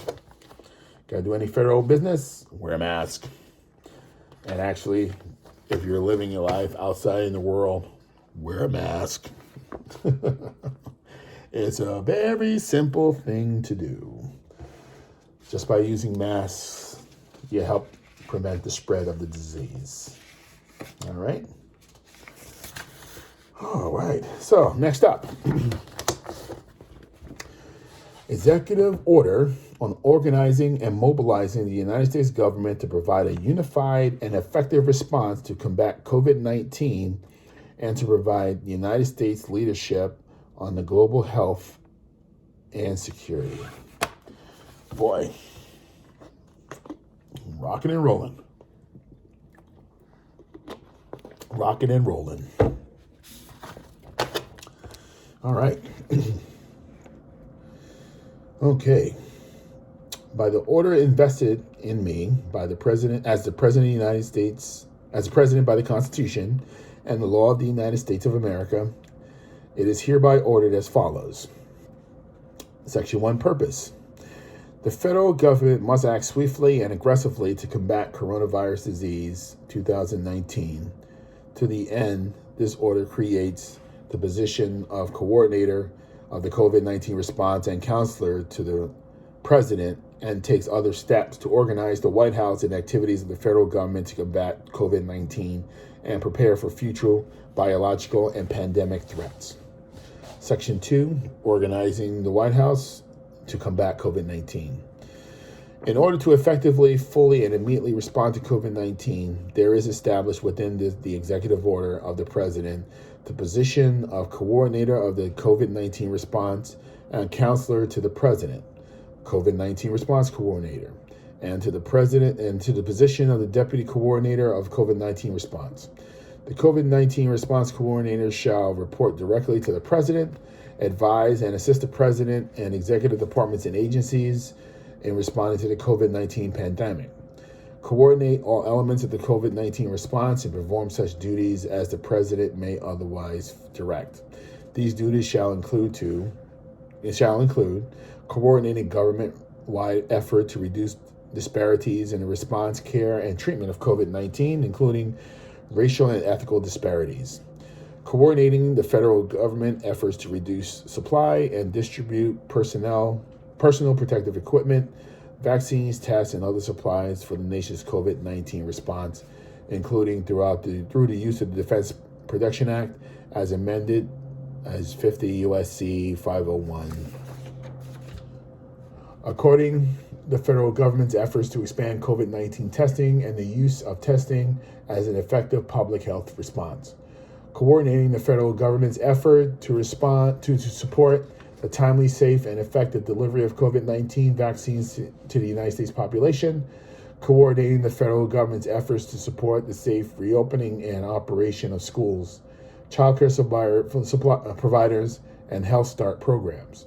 and to help ensure the continuity of the educational and other services for young people and elementary and secondary students during the COVID-19 pandemic. Coordinating as appropriate with state, local, tribal, and territorial authorities. The COVID-19 response coordinator shall have the opportunity to convene principals from the relevant agencies in consultation with the assistant to the president and domestic policy on matters approving the domestic COVID-19 response, and in consultation with the assistant to the president of the National Security Affairs on matters involving global COVID-19 response. The COVID-19 response coordinator shall also coordinate any correspondence duties and interagency process. COVID-19 response coordinator may act through designees in performing these or many other duties. Section 3, the United States leadership on global health and security and the global COVID-19 response. Preparing to respond to biological threats and pandemics, preparing to respond to biological threats and pandemics, to identify, monitor, prepare for, and if necessary, respond to the emergency biological and pandemic threats. The APNSA shall convene the National Security Council Principals Committee as necessary to coordinate the federal government's effort to address such threats and to advise the President on the global response and the recovery from the COVID-19, including matters regarding the intersection of the COVID-19 response and other national security equities. Global health security, engaging with and strengthening the World Health Organization, public health, access to health care, and the secondary impacts of COVID-19 and emergency biological risks and threats, whether naturally occurring, deliberate, or accidental. Within 180 days of this order, the APNSA shall, in coordination with relevant agencies, the COVID-19 response coordinator, and the APDP, complete a review of the recommended actions to the President concerning emergency, domestic, and global biological risk and national biopreparedness policies. The review and recommended actions shall incorporate lessons from the COVID-19 pandemic and, among other things, address the readiness of the pandemic supply chain, healthcare workforce, hospitals, and development of a framework of pandemic readiness with specific triggers for when agencies should take action in response to large-scale biological events, pandemic border readiness. The development and distribution of medical countermeasures, epidemic forecasting and modeling, public health data modernization, bio-related intelligence, bioeconomic investments, biotechnologically risk, the development of a framework for coordinating with and distributing responsibilities as between the federal government and state, local, tribal, and territorial authorities, and state, local, tribal, and territorial preparedness for biological events. The NSC Directorate on Global Health Security and Biodefense shall be an NSC Directorate in Global Health Security and Biodefense shall be headed by the Senior Director of the Global Health Security and Biodefense. The Senior Director shall be responsible for monitoring current and emergency biological threats and shall report concurrently to the APNSA and to the COVID-19 response coordinator on matters relating to the COVID-19.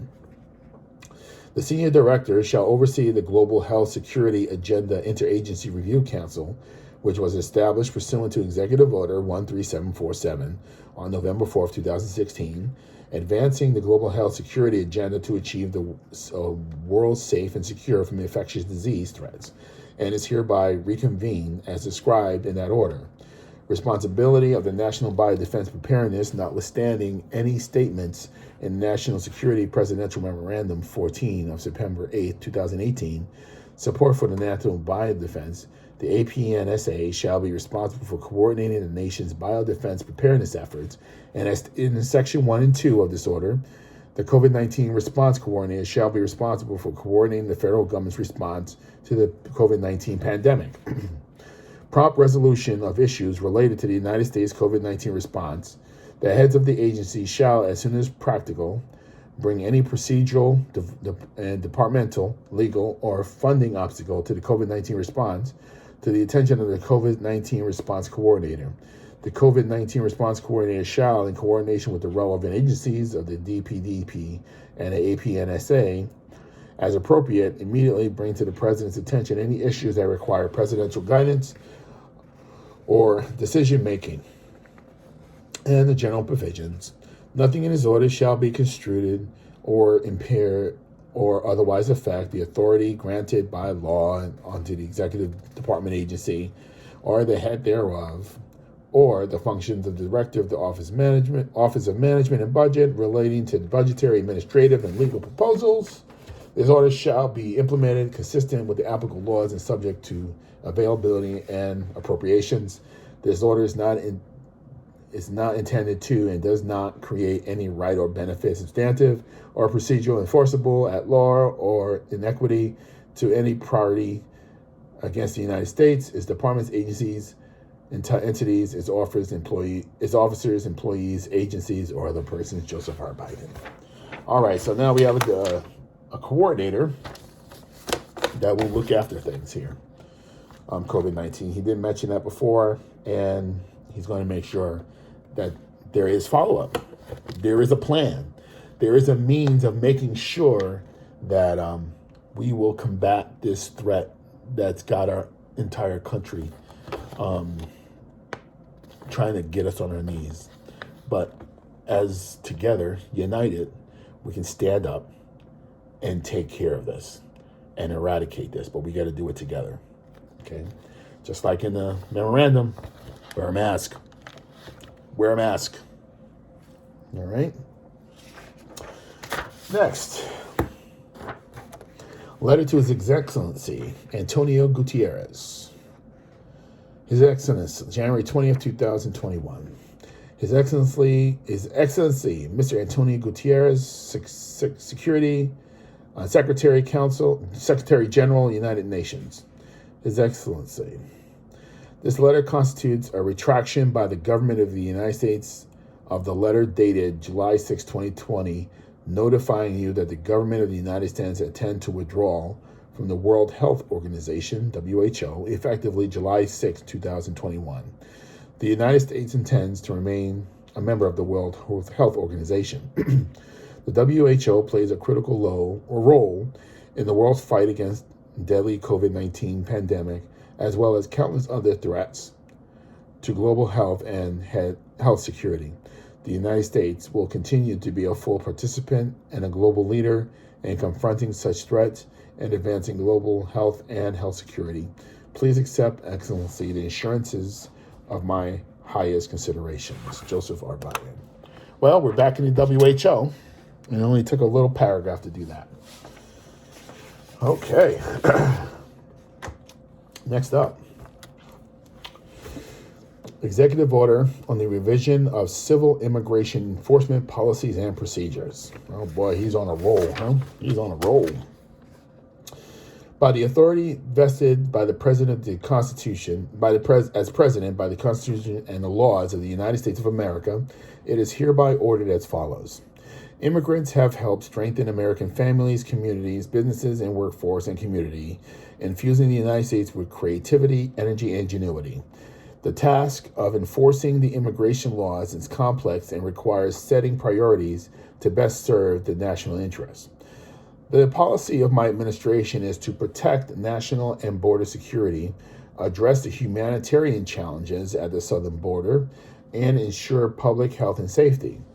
We must adhere to due process of law as we safeguard the dignity and well-being of all families and communities. My administration will reset the policies and practices for enforcing civil immigration laws to align enforcement with these values and priorities. Revocation order, Executive Order 13768 of January 25, 2017. Enhancing public safety in the interior of the United States is hereby revoked.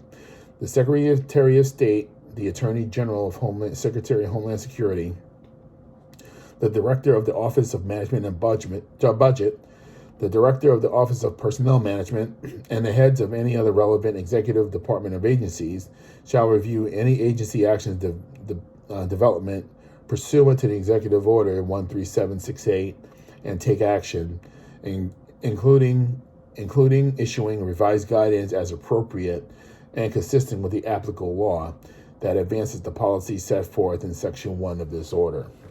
General provisions. Of course, nothing in this order shall be construed or impaired or otherwise affected. The authority granted by law to an executive department or agency or the head thereof. The functions of the Director of Office of Management and Budget relating to the budgetary, administrative, and legislative proposals. These orders shall be implemented consistent with the applicable laws and subject to the availability of appropriation. This order is not intended and does not create any right or benefit, substantive or procedural or enforceable at law or in equity in any part of the United States, a department, agencies, entities, other officers, employees, or agents, or any other person. Okay. Okay. Another one down, huh? Revision of similar immigration enforcement policies. We've always could do better than that. We always can do better than that. Always. Okay. Okay, next one. Executive order on revocation of certain executive orders concerning federal regulations. By order vested in me as President of the Constitution, by the Constitution and laws of the United States of America, it is hereby ordered that Section 1 policy. It is the policy of my administration to use available tools to confront the urgent challenges facing the nation, including the coronavirus disease 2019, COVID-19, pandemic, economic recovery, racial justice, and climate change. To tackle these challenges effectively, executive departments and agencies must be equipped with the flexibility to use robust regulatory action to address national priorities. This order revokes harmful policies and directives that threaten and frustrate the federal agency's ability to confront these problems and empowers agencies to use appropriate regulatory tools to achieve these goals. Revocation of orders. Executive Order 13771 of January 30th, 2017, reducing regulation and controlling regulatory costs. Executive Order 13777 of February 24, 2017, enforcing the regulatory reform agenda. Executive 13875 of June 14, 2019, evaluating and implementing the utility of federal advisory committees. Executive Order 13891 of October 9, 2019, promoting the rule of law through improved agency guidance documents. Executive Order 13892 of October 9, 2019, promoting the rule of law through transparency and fairness in civil administration enforcement and education. Executive Order 13893 of October 10, 2019, increasing government accountability for administrative actions by reinvigorating administrative PAYGO are hereby revoked. Implementation. The Director of Office of Management, the Budget, Management and Budget, and the heads of agencies shall promptly take steps to rescind any orders and rules, regulations, guidelines, or policies of portions thereof, implementing or enforcing executive orders, identifying by Section 2 of this order as appropriate and consistent with applicable laws and administrative procedure. Okay. Procedure.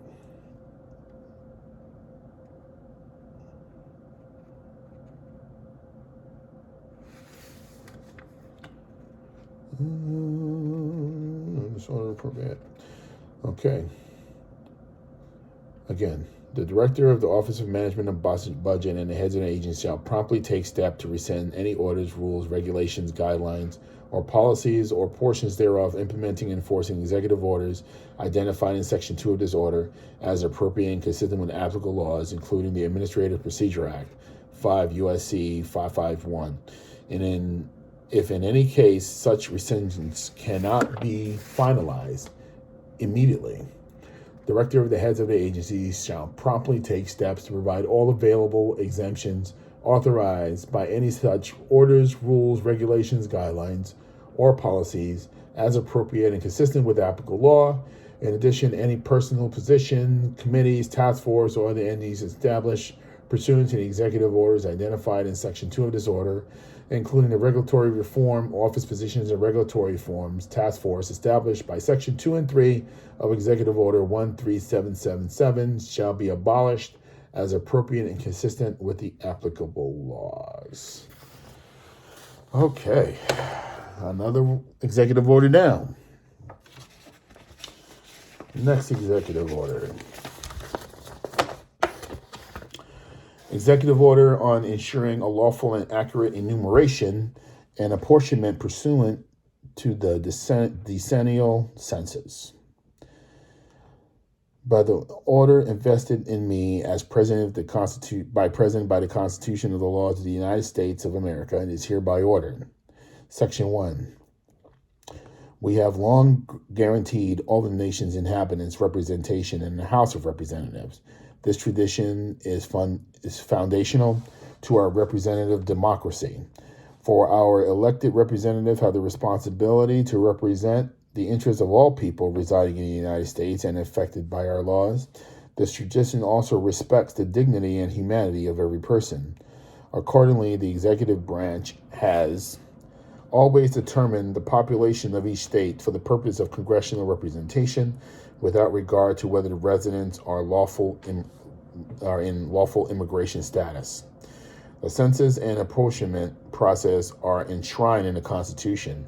The 14th Amendment apportion seats in the House of Representatives among the several states according to their respective numbers, counting the whole number of persons of each state.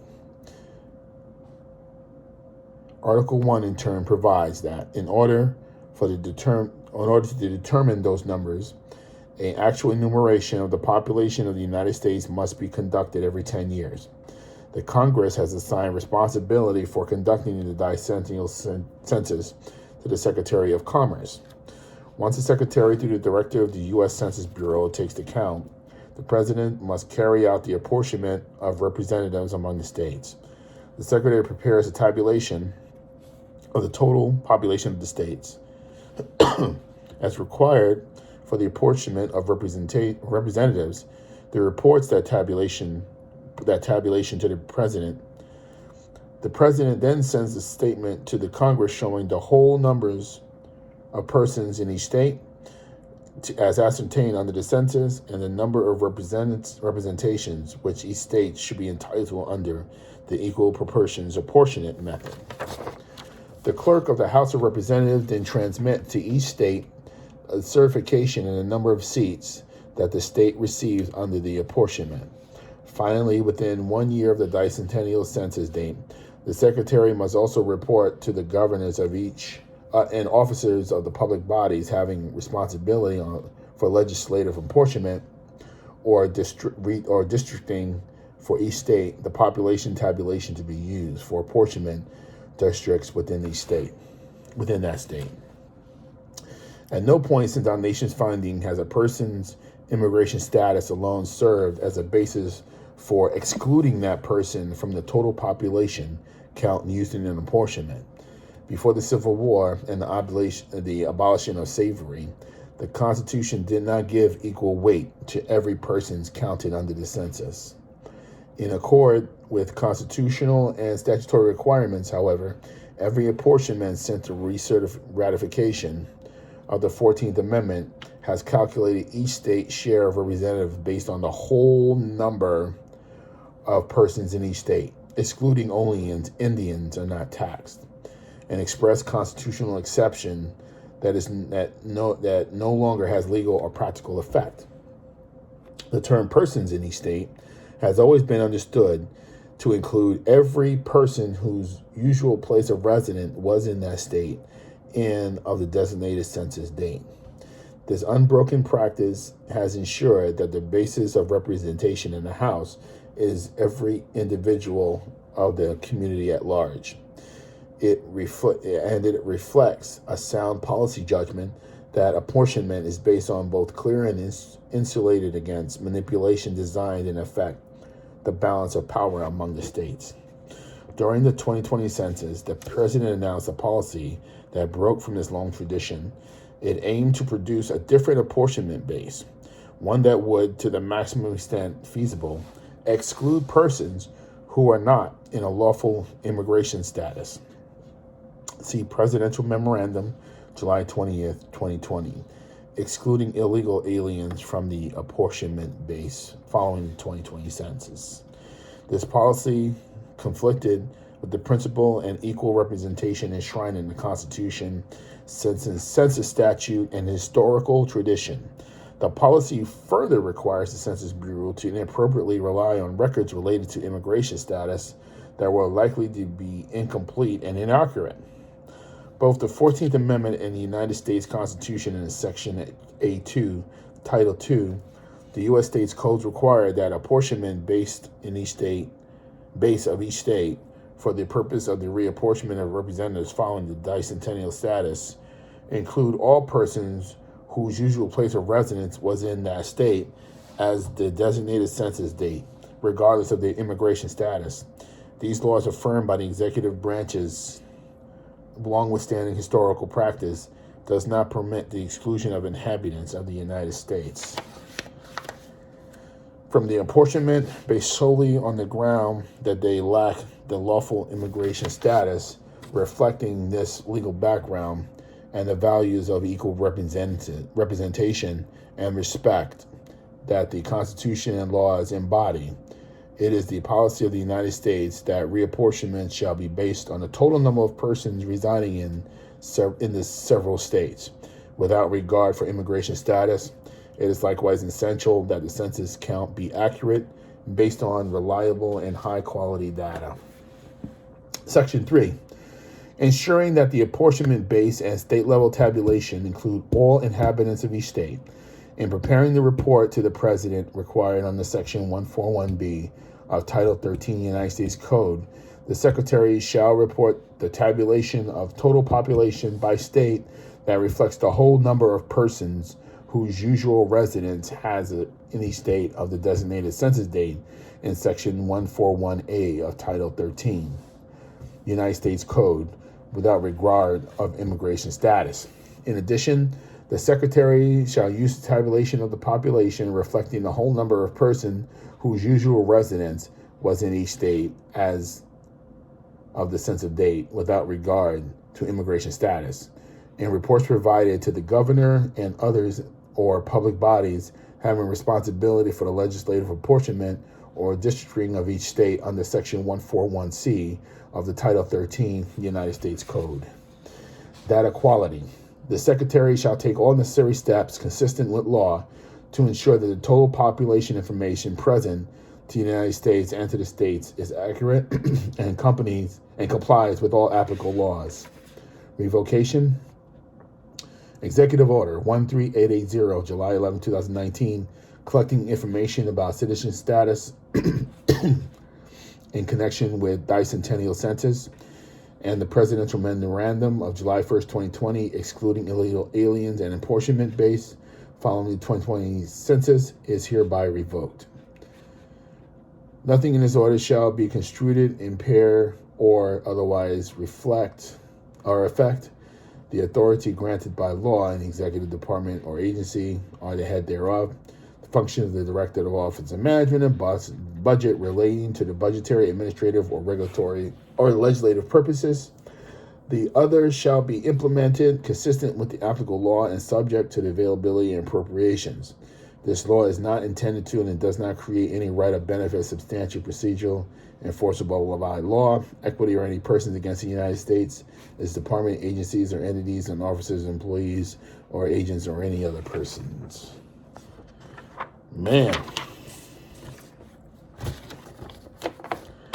So, everybody counts. Everybody counts. It's good to know. No one should be forgotten. No one shall be marginalized. No one shall be put aside. And this is a busy day. This is a busy day. So how many orders we have left? 2,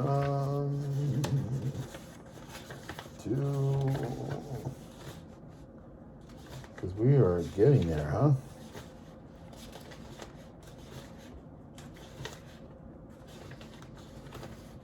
Mm-hmm.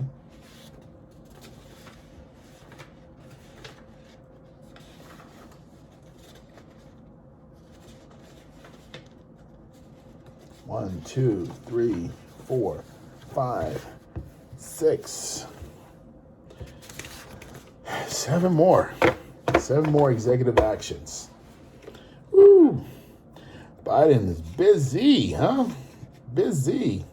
I don't think he's going to golf today. I really don't think he's golfing today. He's here to show that he's here to work. He's here to take care of business. And we are very glad to know that he's actually working today, right? So, next up, executive order on protecting public health and environment and restoring science to tackle climate change. Wow, the need to have to do this, based on the last administration. All right. By the authority vested in me as president by the Constitution and the laws of the United States of America, it is hereby ordered as follows. Section 1 policy. Our nation has an abiding commitment to empower our workers and communities, promote and protect our public health and the environment, and to conserve our national treasures and monument places that secure our national memory. Where the federal government has failed to meet the commitment in the past, it must advance environmental justice. In carrying out this charge, the federal government must be guided by the best science and be protected by the processes that ensure the integrity of the federal decision-making.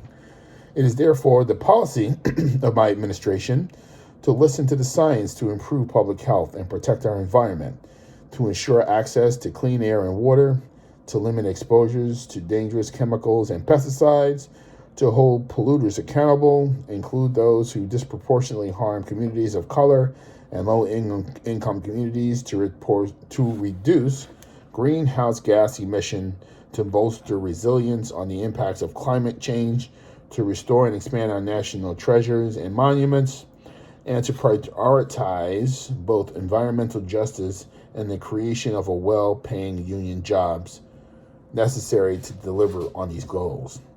To that end, this order directs all executive departments and agencies to immediately review and, as appropriate and consistent with the applicable laws, take action to adjust the proclamation of federal regulations and other actions during the last 4 years that conflict with these important national objectives, and to immediately commence work to confront the climate crisis.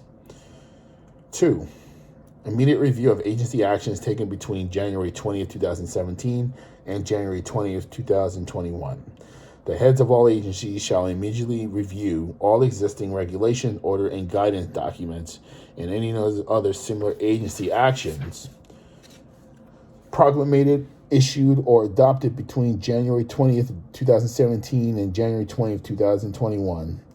There are or may be inconsistent with or present obstacles to the policy set forth in Section 1 of this order.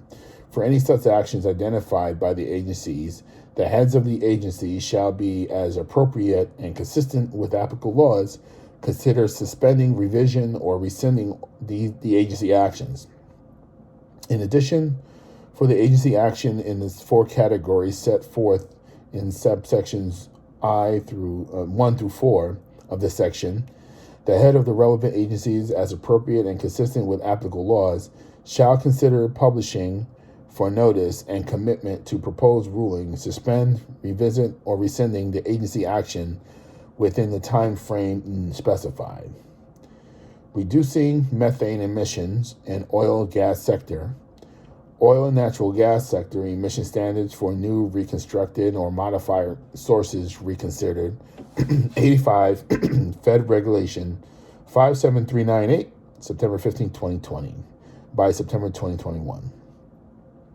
Establishing ambitious job-creating fuel economy standards, a safer, affordable, fuel-efficient, safe vehicles rule, Part 1, one national program, 84 Fed Regulation 51310, September 27, 2019, by April 20th, 21.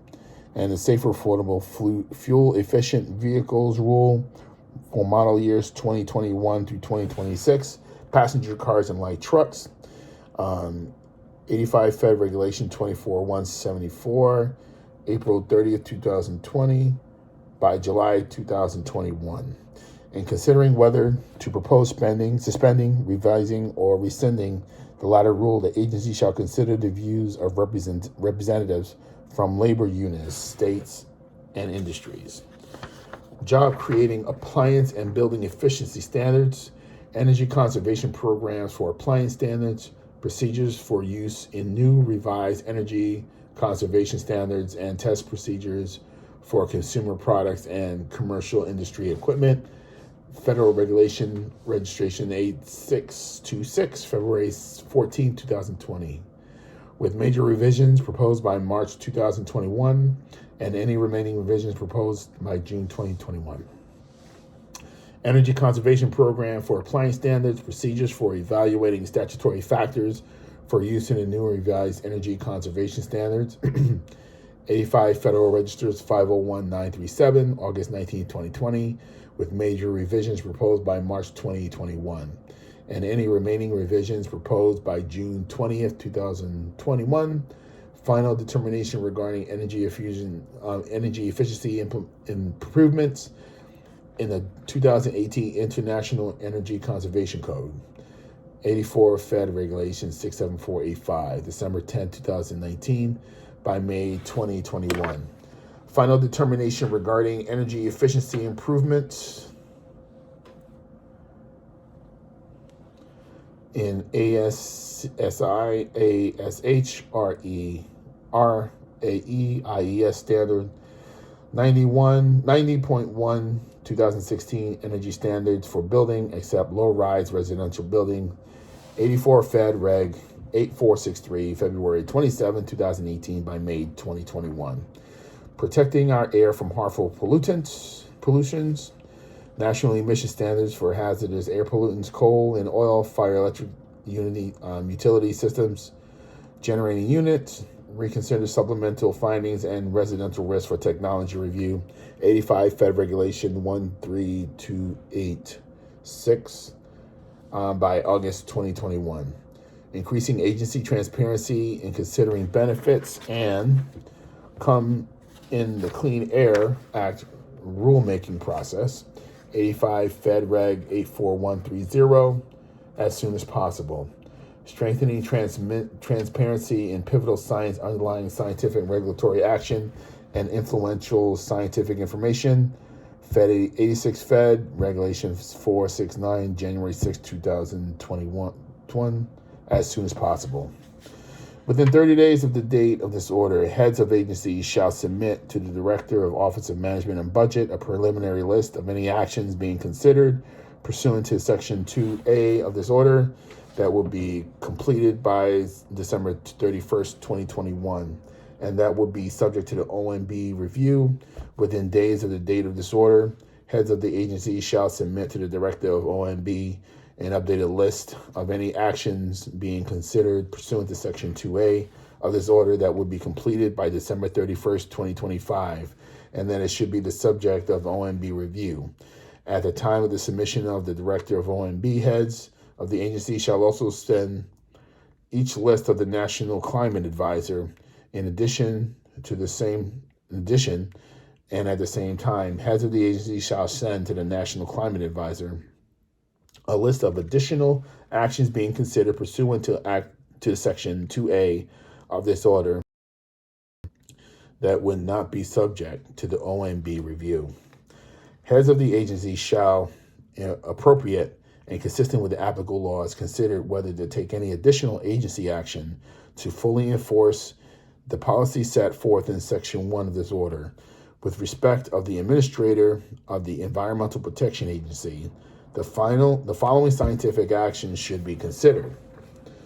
Proposing new regulations to establish comprehensive standards of performance and emission guidelines for methane and volatile organic compound emissions from existing operations in the oil and gas sector, including to the exploration and production, transmission, processing, and storage segments by September 2021, and proposing a federal implementation plan in accordance with the Environmental Protection Agency's finding of failure for the failure to submit state implementation plan revisions in response to the 2016 Oil and Natural Gas Industry Control Technique Guidelines for the Ozone National Ambient Air Quality Standards, and for the states in the Ozone Transportation Region, Region 85, Fed Reg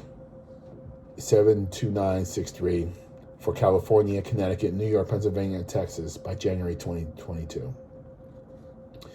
The Attorney General may, as appropriate and consistent with the applicable law, provide notice of this order or any actions taken pursuant to Section 2A of this order, or any court with the jurisdiction over pending litigation relating to those agency actions identified pursuant to Section 2A of this order, and may, in his discretion, request that the court stay or otherwise depose of litigation or seek appropriate relief consistent with this order until the completion of the process described in this order.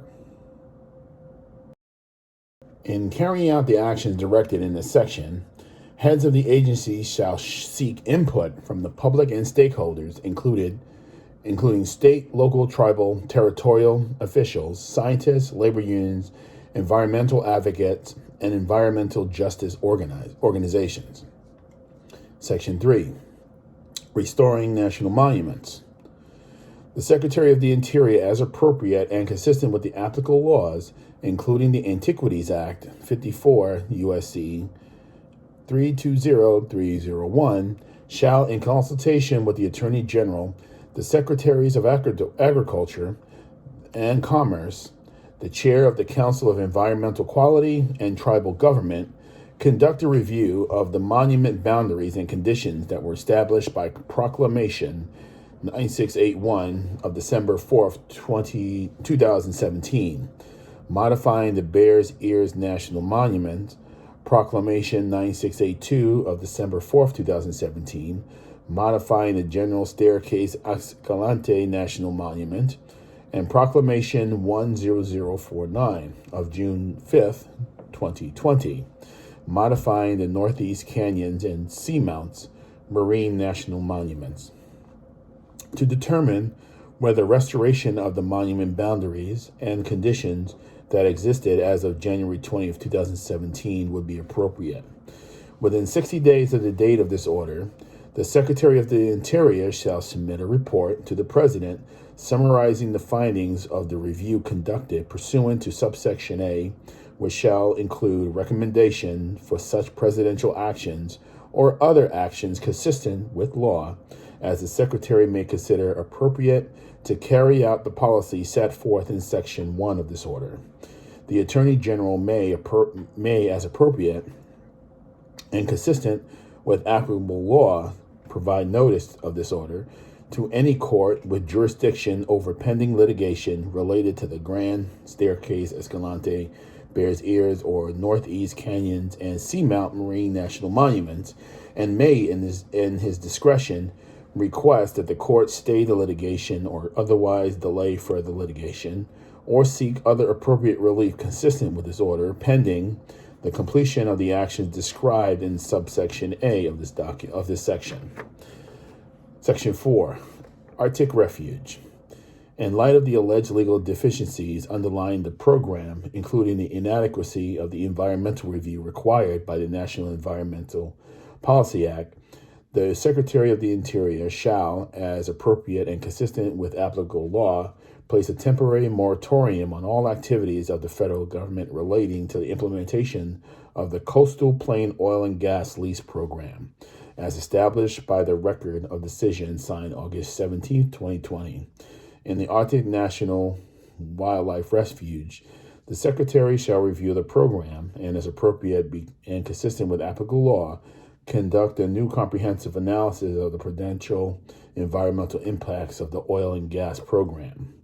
In Executive Order 13754 of December 9, 2016, Northern Bering Sea Climate Resilience, and in the Presidential Memorandum of December 20th, 2016, withdrawal of certain portions of the United States Arctic Outer Continental Shelf from mineral leasing.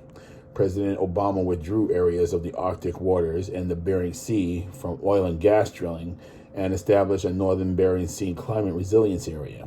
Subsequently, the order was revoked and the memorandum was amended in Executive Order 13795 of April 28, 2017, implementing an American First Offshore Energy Strategy. Pursuant to Section 12A of the Outer Continental Shelf Lands Act, 43 U.S.C. 1341A, Executive Order 13754, and the Presidential Memorandum of December 20, 2016 are hereby reinstated in their original form, thereby restoring the original withdrawal of certain offshore areas in Arctic waters and the Bering Sea from oil and gas drilling. The Attorney General may, as appropriate and consistent with applicable laws, provide notice of this order in any court with jurisdiction over pending litigation related to the Coastal Plain Oil and Gas Lease Program and the Arctic National Wildlife Refuge and other related programs, and may, in his discretion, request that the court stay the litigation or otherwise delay further litigation, or seek other appropriate relief consistent with this order, pending the completion of the action described in Section A of this section. Sections 5, accounting for the benefits of reducing climate pollution. It is essential that agencies capture the full cost of greenhouse gas emission as accurately as possible, included by taking global damages into account. Doing so facilitates sound decision-making, recognizes the breadth of climate impacts, and supports the international leadership of the United States on climate issues. The social cost of carbon, social cost of nitrous oxide, and social cost of methane are essential of the monetized damages associated with incremental increases in greenhouse emissions. They are intended to include changes in net agricultural productivity, human health, property damage from the increased flood risk, and the value of ecosystem services. An accurate social cost is essential for agencies to accurately determine the social benefits of reducing greenhouse gas emissions when conducting cost-benefit analysis of regulatory and other actions. There is hereby established an interagency working group on the social costs of greenhouse gases and the working group. The chair of the Council of Economic Advisors, Director of OMB, the director of the Office of Science and Technology Policy shall serve as co-chairs of this working group. Membership. The working group also includes the following other officers or their designees: Secretary of Treasury, Secretary of the Interior, Secretary of Agriculture, the Secretary of Commerce, the Secretary of Health and Human Services, Secretary of Transportation, Secretary of Energy, the Chair of Council on Environmental Quality, the Administrator of Environmental Protection Agency, the Assistant to the President of the President and National Climate Advisor, and the Assistant to the President for Economic Policy and the Director of the National Economic Council. Mission and work. The working group shall, as appropriate and consistent with applicable law, publish an interim SCN, and SCM within 30 days of the date of this order, which agencies shall use when monetizing the value of changes in greenhouse gas emission resulting from regulation and other relevant agency actions until final values are published. The publishing the final SEC, SCN, and SCM by no later than January 2022.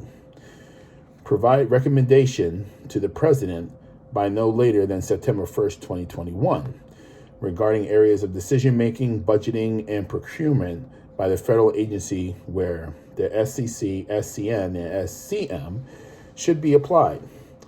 Provide recommendations by no later than June 1st, 2022, regarding the process for reviewing and, as appropriate, updating the SCC, SCN, and SCM to ensure that these costs are based on best available economics and science. And E, provide recommendation to be published with the final SCC, SCN, and SCM under subparagraph A, if feasible, and in the event by no later than June 1st, 2022, to revise methodologies for calculating the SCC, SCN, and SCM to the extent that current methodologies do not adequately take account for climate risk, environmental justice, and intergenerational equity.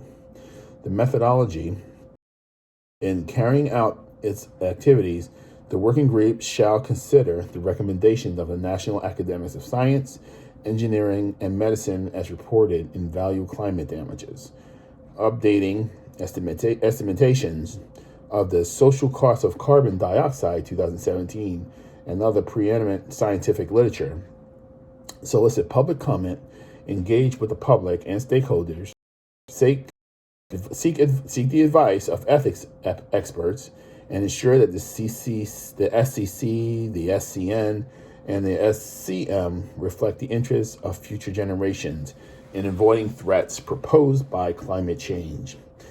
Revoking the March 19th permit of the Keystone XL pipeline.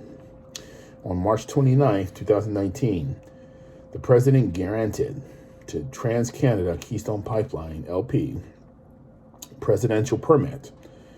The permit to construct, connect, operate, and maintain pipeline facilities at the international border of the United States and Canada, the Keystone XL pipeline, subject to the express conditions and potential revocation of potential sole discretion. The permit is hereby revoked in accordance with Article 1.1 of the permit. In 2015, following an exhaustive review of the Department of State, the President determined that approving the proposed Keystone XL pipeline will not serve the U.S. natural interests. The analysis, in addition to concluding that the significance of the proposed pipeline for our energy security and economy is limited, stressed that the United States must prioritize the development of a clean energy economy, which will in turn create jobs, and analysis further conclude that approval of the proposed pipeline will undermine the U.S. climate leadership by undercutting the credibility and influence of the United States and urging other countries to take ambitious climate actions.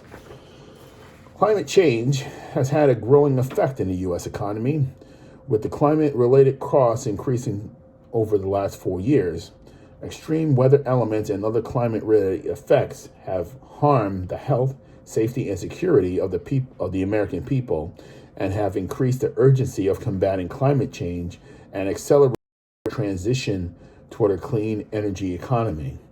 The world must be put on a substantial climate pathway to protect Americans and the domestic economy from harmful climate impacts, to create well-paying union jobs as part of the climate solution. The Keystone XL pipeline serves the U.S. national interest. The United States and world face an economic crisis. That crisis must be met with action on the scale and at the speed to commensurate with the need to avoid setting the world on a dangerous, potentially catastrophic climate trajectory. At home, we will combat the crisis with an ambitious plan to build back better, designed to both reduce harmful emissions and create good, clean energy jobs. Our domestic efforts must go hand in hand with U.S. diplomatic engagement. Because most greenhouse gas emissions originate beyond our borders, most engagement is more necessary and urgent than ever. The United States must be in a position to exercise rigorous climate leadership in order to achieve a significant increase in global climate action and put the world on a sustainable climate pathway. Leaving the Keystone XL pipeline permit in place will not be consistent with my administration's economic and climate imperatives. Section 7, Other Revocations. Executive Order 1376 of January 24th, 2016, expediting environmental reviews and approvals for high priority infrastructure progress. Executive Order 13778 of February 20th, 2017, restoring the rule of law, federalism, and economic growth by reviewing the Waters of the United States Rule. Executive Order 13783 of March 28, 2017, promoting energy independence and economic growth. Executive Order 13797 of April 26, 2017, review of designation under the Antiquities Act. Executive Order 13795 of April 28, 2017, implementing an America First offshore energy strategy. Executive Order 13868 of April 10, 2019, promoting energy infrastructure and economic growth. And Executive Order 13927 of June 4th, 2020, accelerating the nation's economic recovery of COVID-19 emergency by expediting infrastructure investments and other activities, is hereby revoked. Executive Order 13834 of May 17, 2018, efficient federal operations, is hereby revoked except for sections 6, 7, and 11. Executive Order 117 of August 15, 2017, establishing discipline and accountability, environmental review, and permitting process for infrastructure progress is hereby revoked. The Director of OMB and the Chair of the Council of Environmental Quality shall jointly consider whether to recommend that a replacement order be issued. Executive Order 13920 of May 1st, 2020, securing the United States bulk power system, is hereby suspended for 90 days. The Secretary of Energy and the Director of OMB shall jointly consider whether be recommended that a replacement order be issued. Presidential Memorandum, April 12th,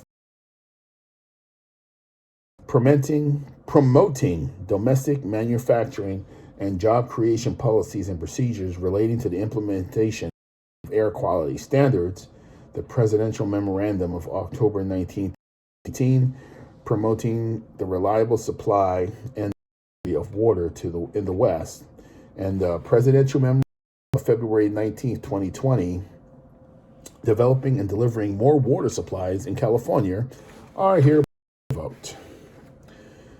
The Council of Environmental Quality shall rescind its draft guidance entitled Draft National Environment Policy Act Guidance on Consideration of Greenhouse Gas Emissions, 84 Fed Reg 3097, June 26, 2019. The Council, as appropriate and consistent with applicable laws, shall review, revise, update its final guidance for federal department agencies on consideration of greenhouse gas emissions and the effects of climate change in the National Environment Policy Act reviews. 81 Fed Reg 51866, August 5th, 2017. The Director of OMB and the heads of agencies shall promptly take steps to rescind any orders, rules, regulations, guidelines, policies, or portions thereof, including if necessary, by proposing such rescissions through notice and rulemaking, implementing or enforcing the executive order, presidential memorandum, and draft guidance and identified in the section as appropriate and consistent by applicable law. General provisions: nothing in this law shall be construed to impair or otherwise affect the authority granted by law to an executive department or agency and the head thereof, or the functions of the Office of Management and Budget relating to budgetary, administrative, or legislative proposals. This order shall be implemented consistent with applicable laws and the availability of appropriations. This order is not intended or does not create any right or a substantive procedural enforceable law or in equity or in any part of the United States, its departments, agencies, and titles, its officers, its agencies, or other persons. Keystone Pipeline, environmental directives. I know there's been a lot of talk about the Keystone Pipeline, but the problem I have with it is that it goes straight through the hands of Native Americans, and that's wrong. They were here before us, and the countrymen that came here and looked to expand the country lands to keep them in their place. They said you can live here. Now, the last administration imposed their will to drive this pipeline through their land. It was wrong. It was very wrong. It should have never happened. Should have been another way developed. I mean, hey, if they had to build a light pipe around it, hey, you go around it. You're looking to make billions of dollars and trillions of dollars off it anyway, right? To run it around is important, but to drive it through that land was very wrong. So I could see stopping this is very important. And they just need to find another way, another route. Always bypass it. It'll cost you. If it's important to you, it'll cost you. Another executive order down. All right. The next executive order is Executive Order on Preventing and Combating Discrimination on the Basis of Gender Identity or Sexual Orientation. Okay, where we are. Authority vested in me as the Constitution and the laws of the United States of America, it is hereby ordered as follows.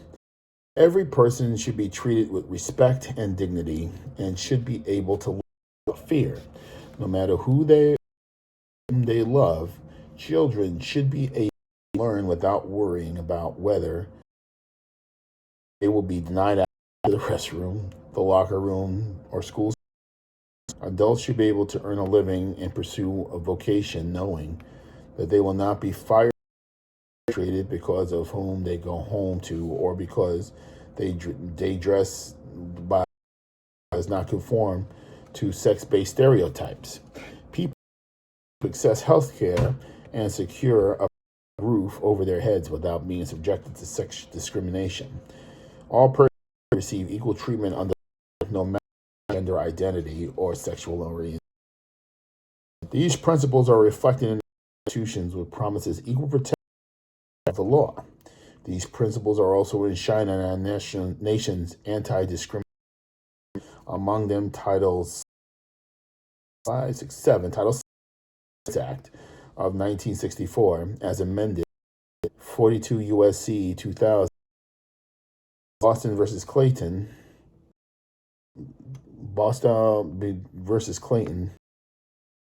590 U.S. 2020. The Supreme Court held that the Title VII prohibits discrimination because of sex discrimination on the basis of sexual orientation.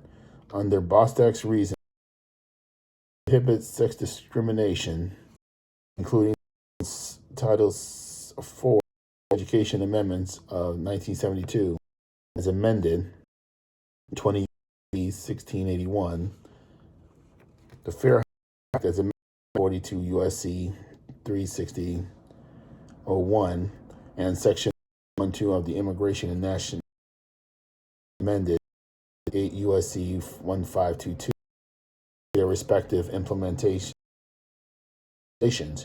prohibit discrimination on the basis of gender or sexual orientation as long as it does not contain sufficient indications contrary. Discrimination of gender identity or sexual manifests differently for different individuals.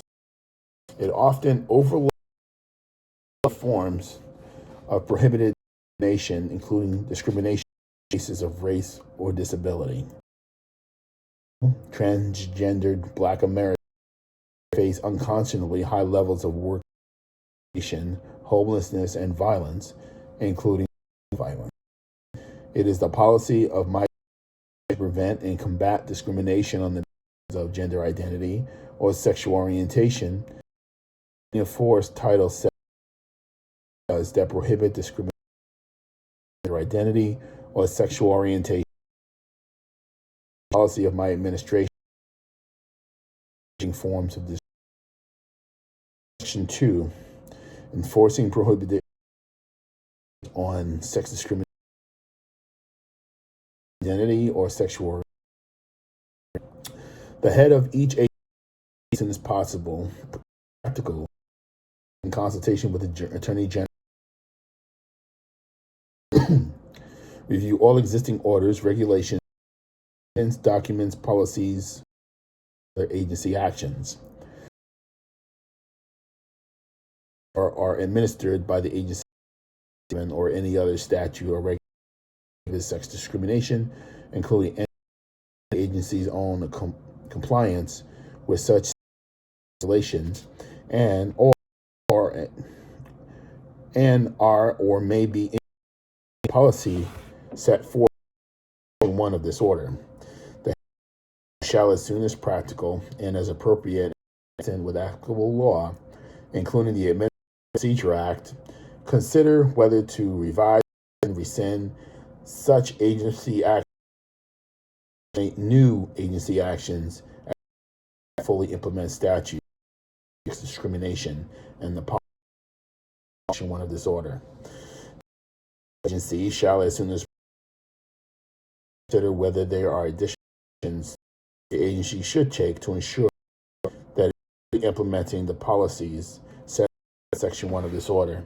If the agency takes in action to section and so this section shall ensure that it is accountable appropriate steps stopping forms of discrimination, such as discrimination on the basis of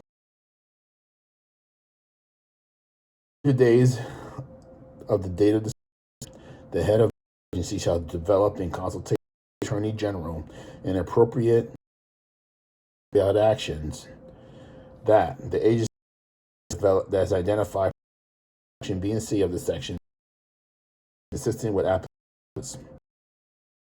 Agency means any authority that is an agency 44 U.S. 512, other than those considered independent regulatory as defined 44 U.S.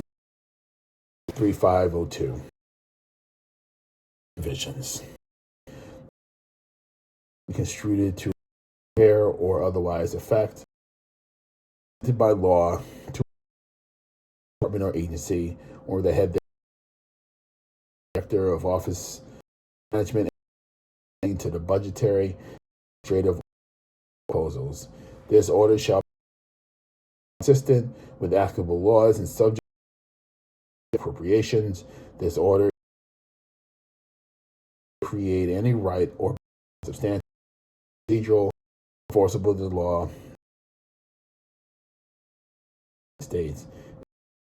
These agencies is officers employed the persons Joseph R. January 20th 1. Equality. Equality.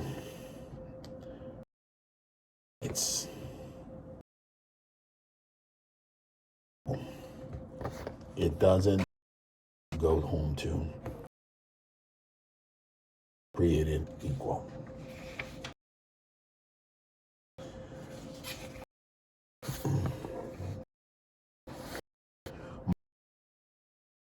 Review. Memorandum for the heads of agencies. Okay. I'm trying to get down this, huh? Regulatory review. Authority of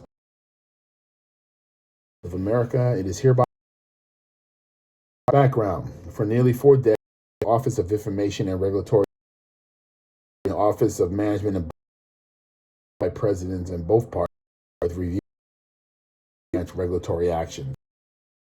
Largely governed by Executive Order 16 of September.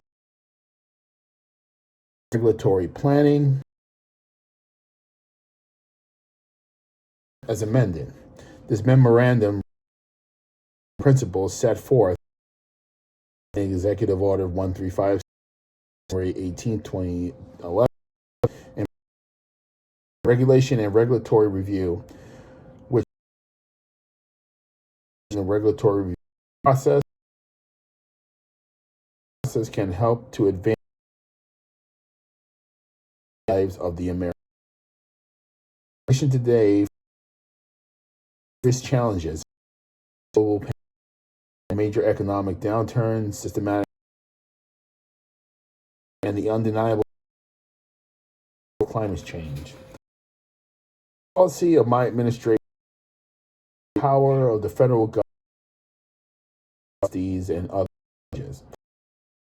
So it is important that we evaluate principles, review to ensure federal action.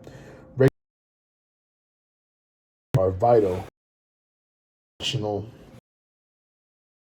implementation. I therefore direct the direct consultation with representatives and agency to go to begin patients and regulatory reviews shall be provided context on how regulatory public health, growth, social welfare, environmental stewardship, generation. The rules that would ensure that regulatory fully promote these values should be informed by the public relevant stakeholders. I improve the regulatory review provisions of the circular analysis at 586 to ensure that the review reflect new developments and understanding fully benefits that are justified and does not harm regulatory directs. Take into account consequences as part of any analysis, benefits of the regulations, initiatives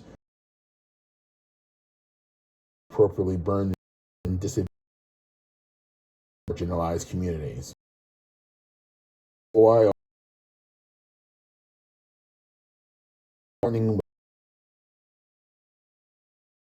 initiatives, they are like benefits and promote a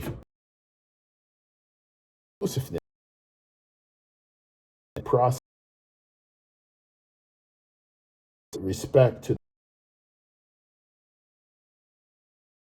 nothing memorandum impair or otherwise of law. Here it had relating to the budget legislative proposal implemented consistent with availability is not intended or does not fit or procedure and equity of any states, departments, agencies, officers, employees, or agents authorized and directed to the federal legislature. All right. Create, identify. Always a better way. Always a way to improve how we make things better. Improve things.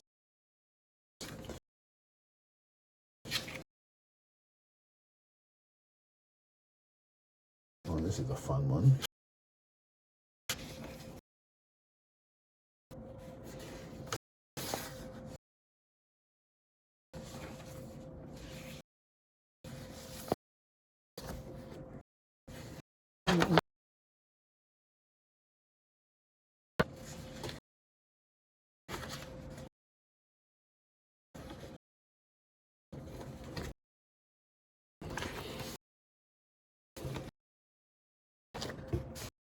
So that we know what's we got 1, 2,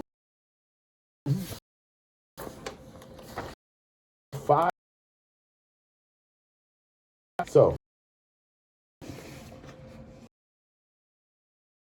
finish January. Joe President. Huh? Next up, payment request of President Secretary General on election.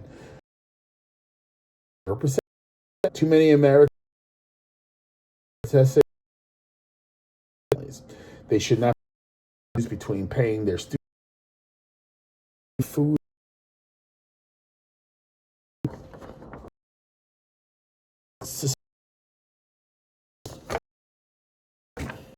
not happen.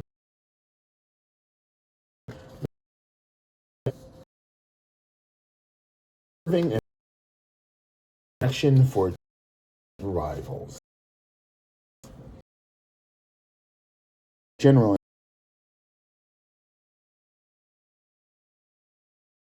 and for child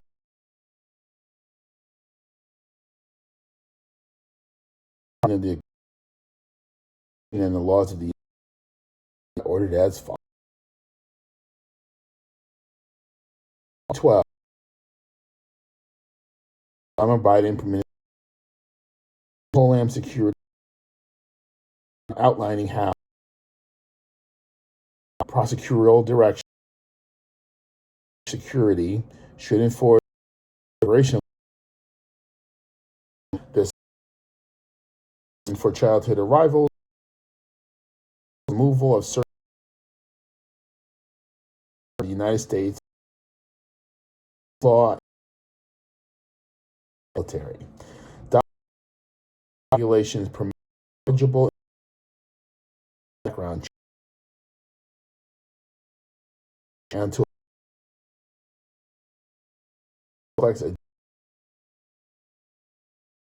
should not be based on humanitarian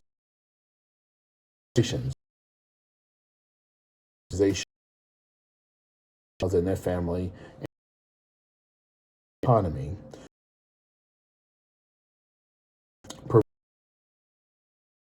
and fortifying Homeland Security, Attorney General, and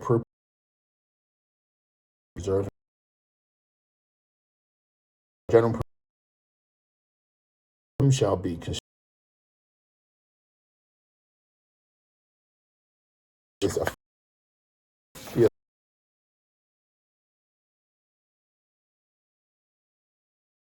or head thereof of the Director of Relations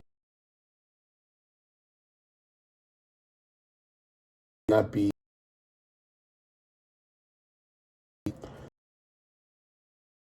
created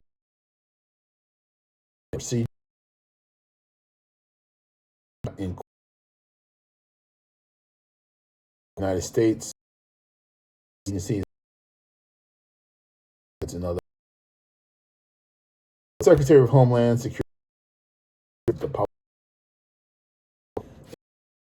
minister.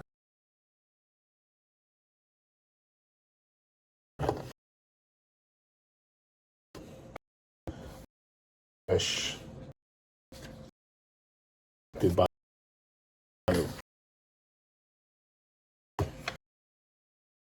steps here,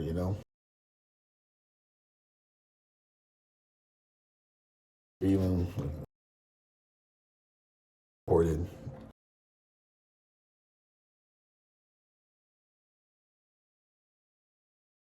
But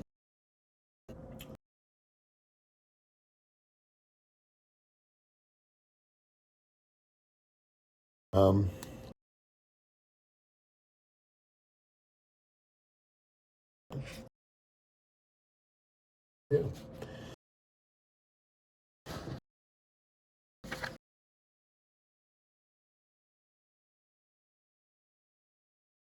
Proclamation of emergency and redirection to the border of the United States.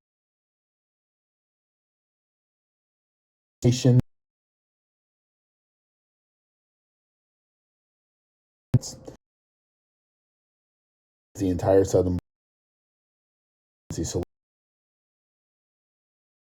attention homeland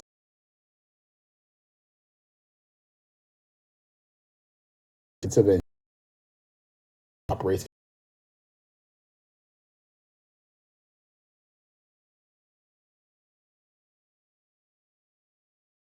see on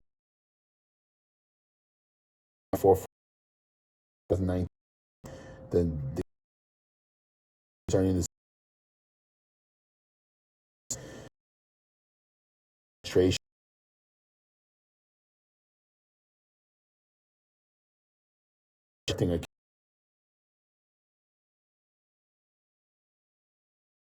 a border southern border. I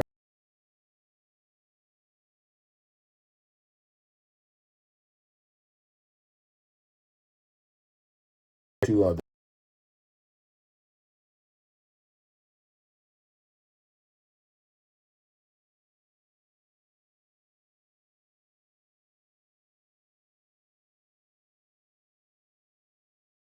determine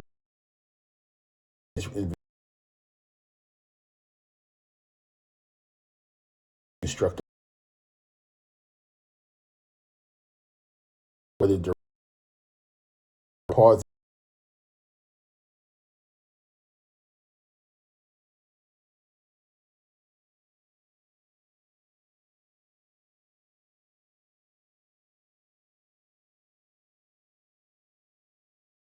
departments pause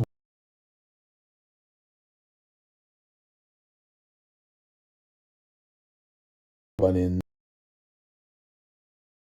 proclamation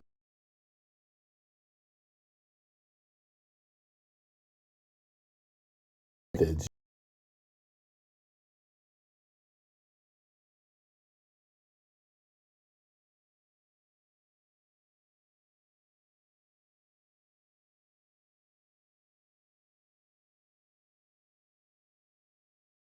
of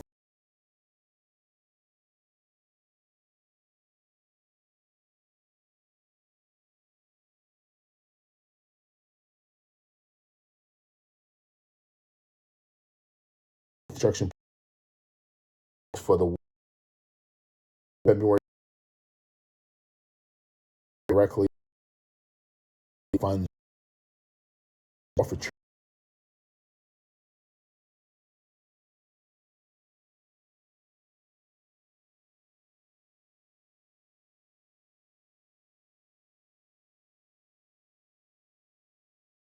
military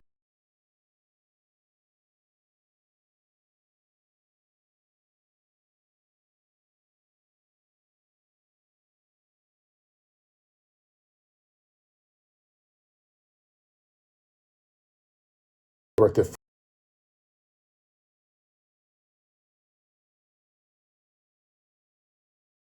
security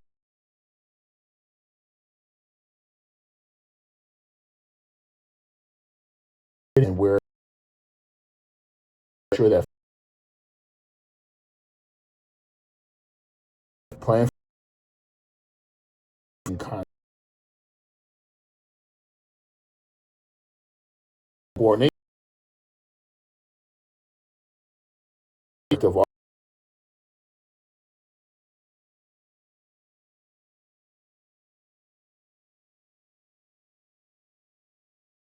the United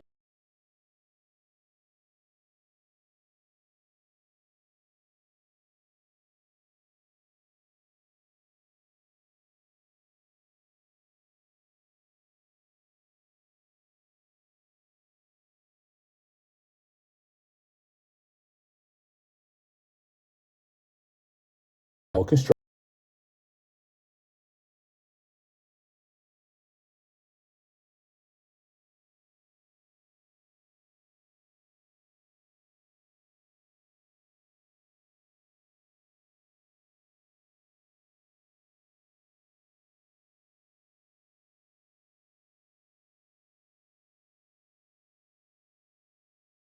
projects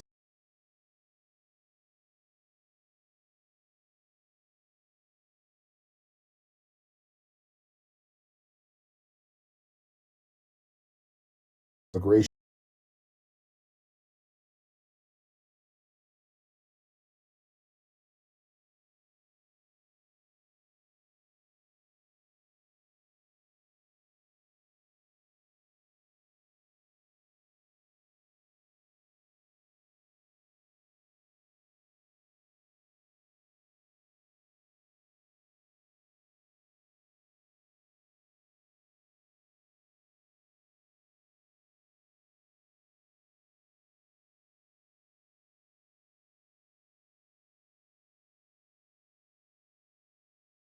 implement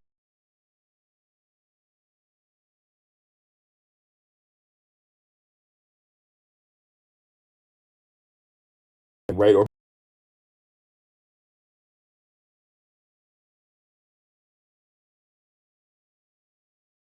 these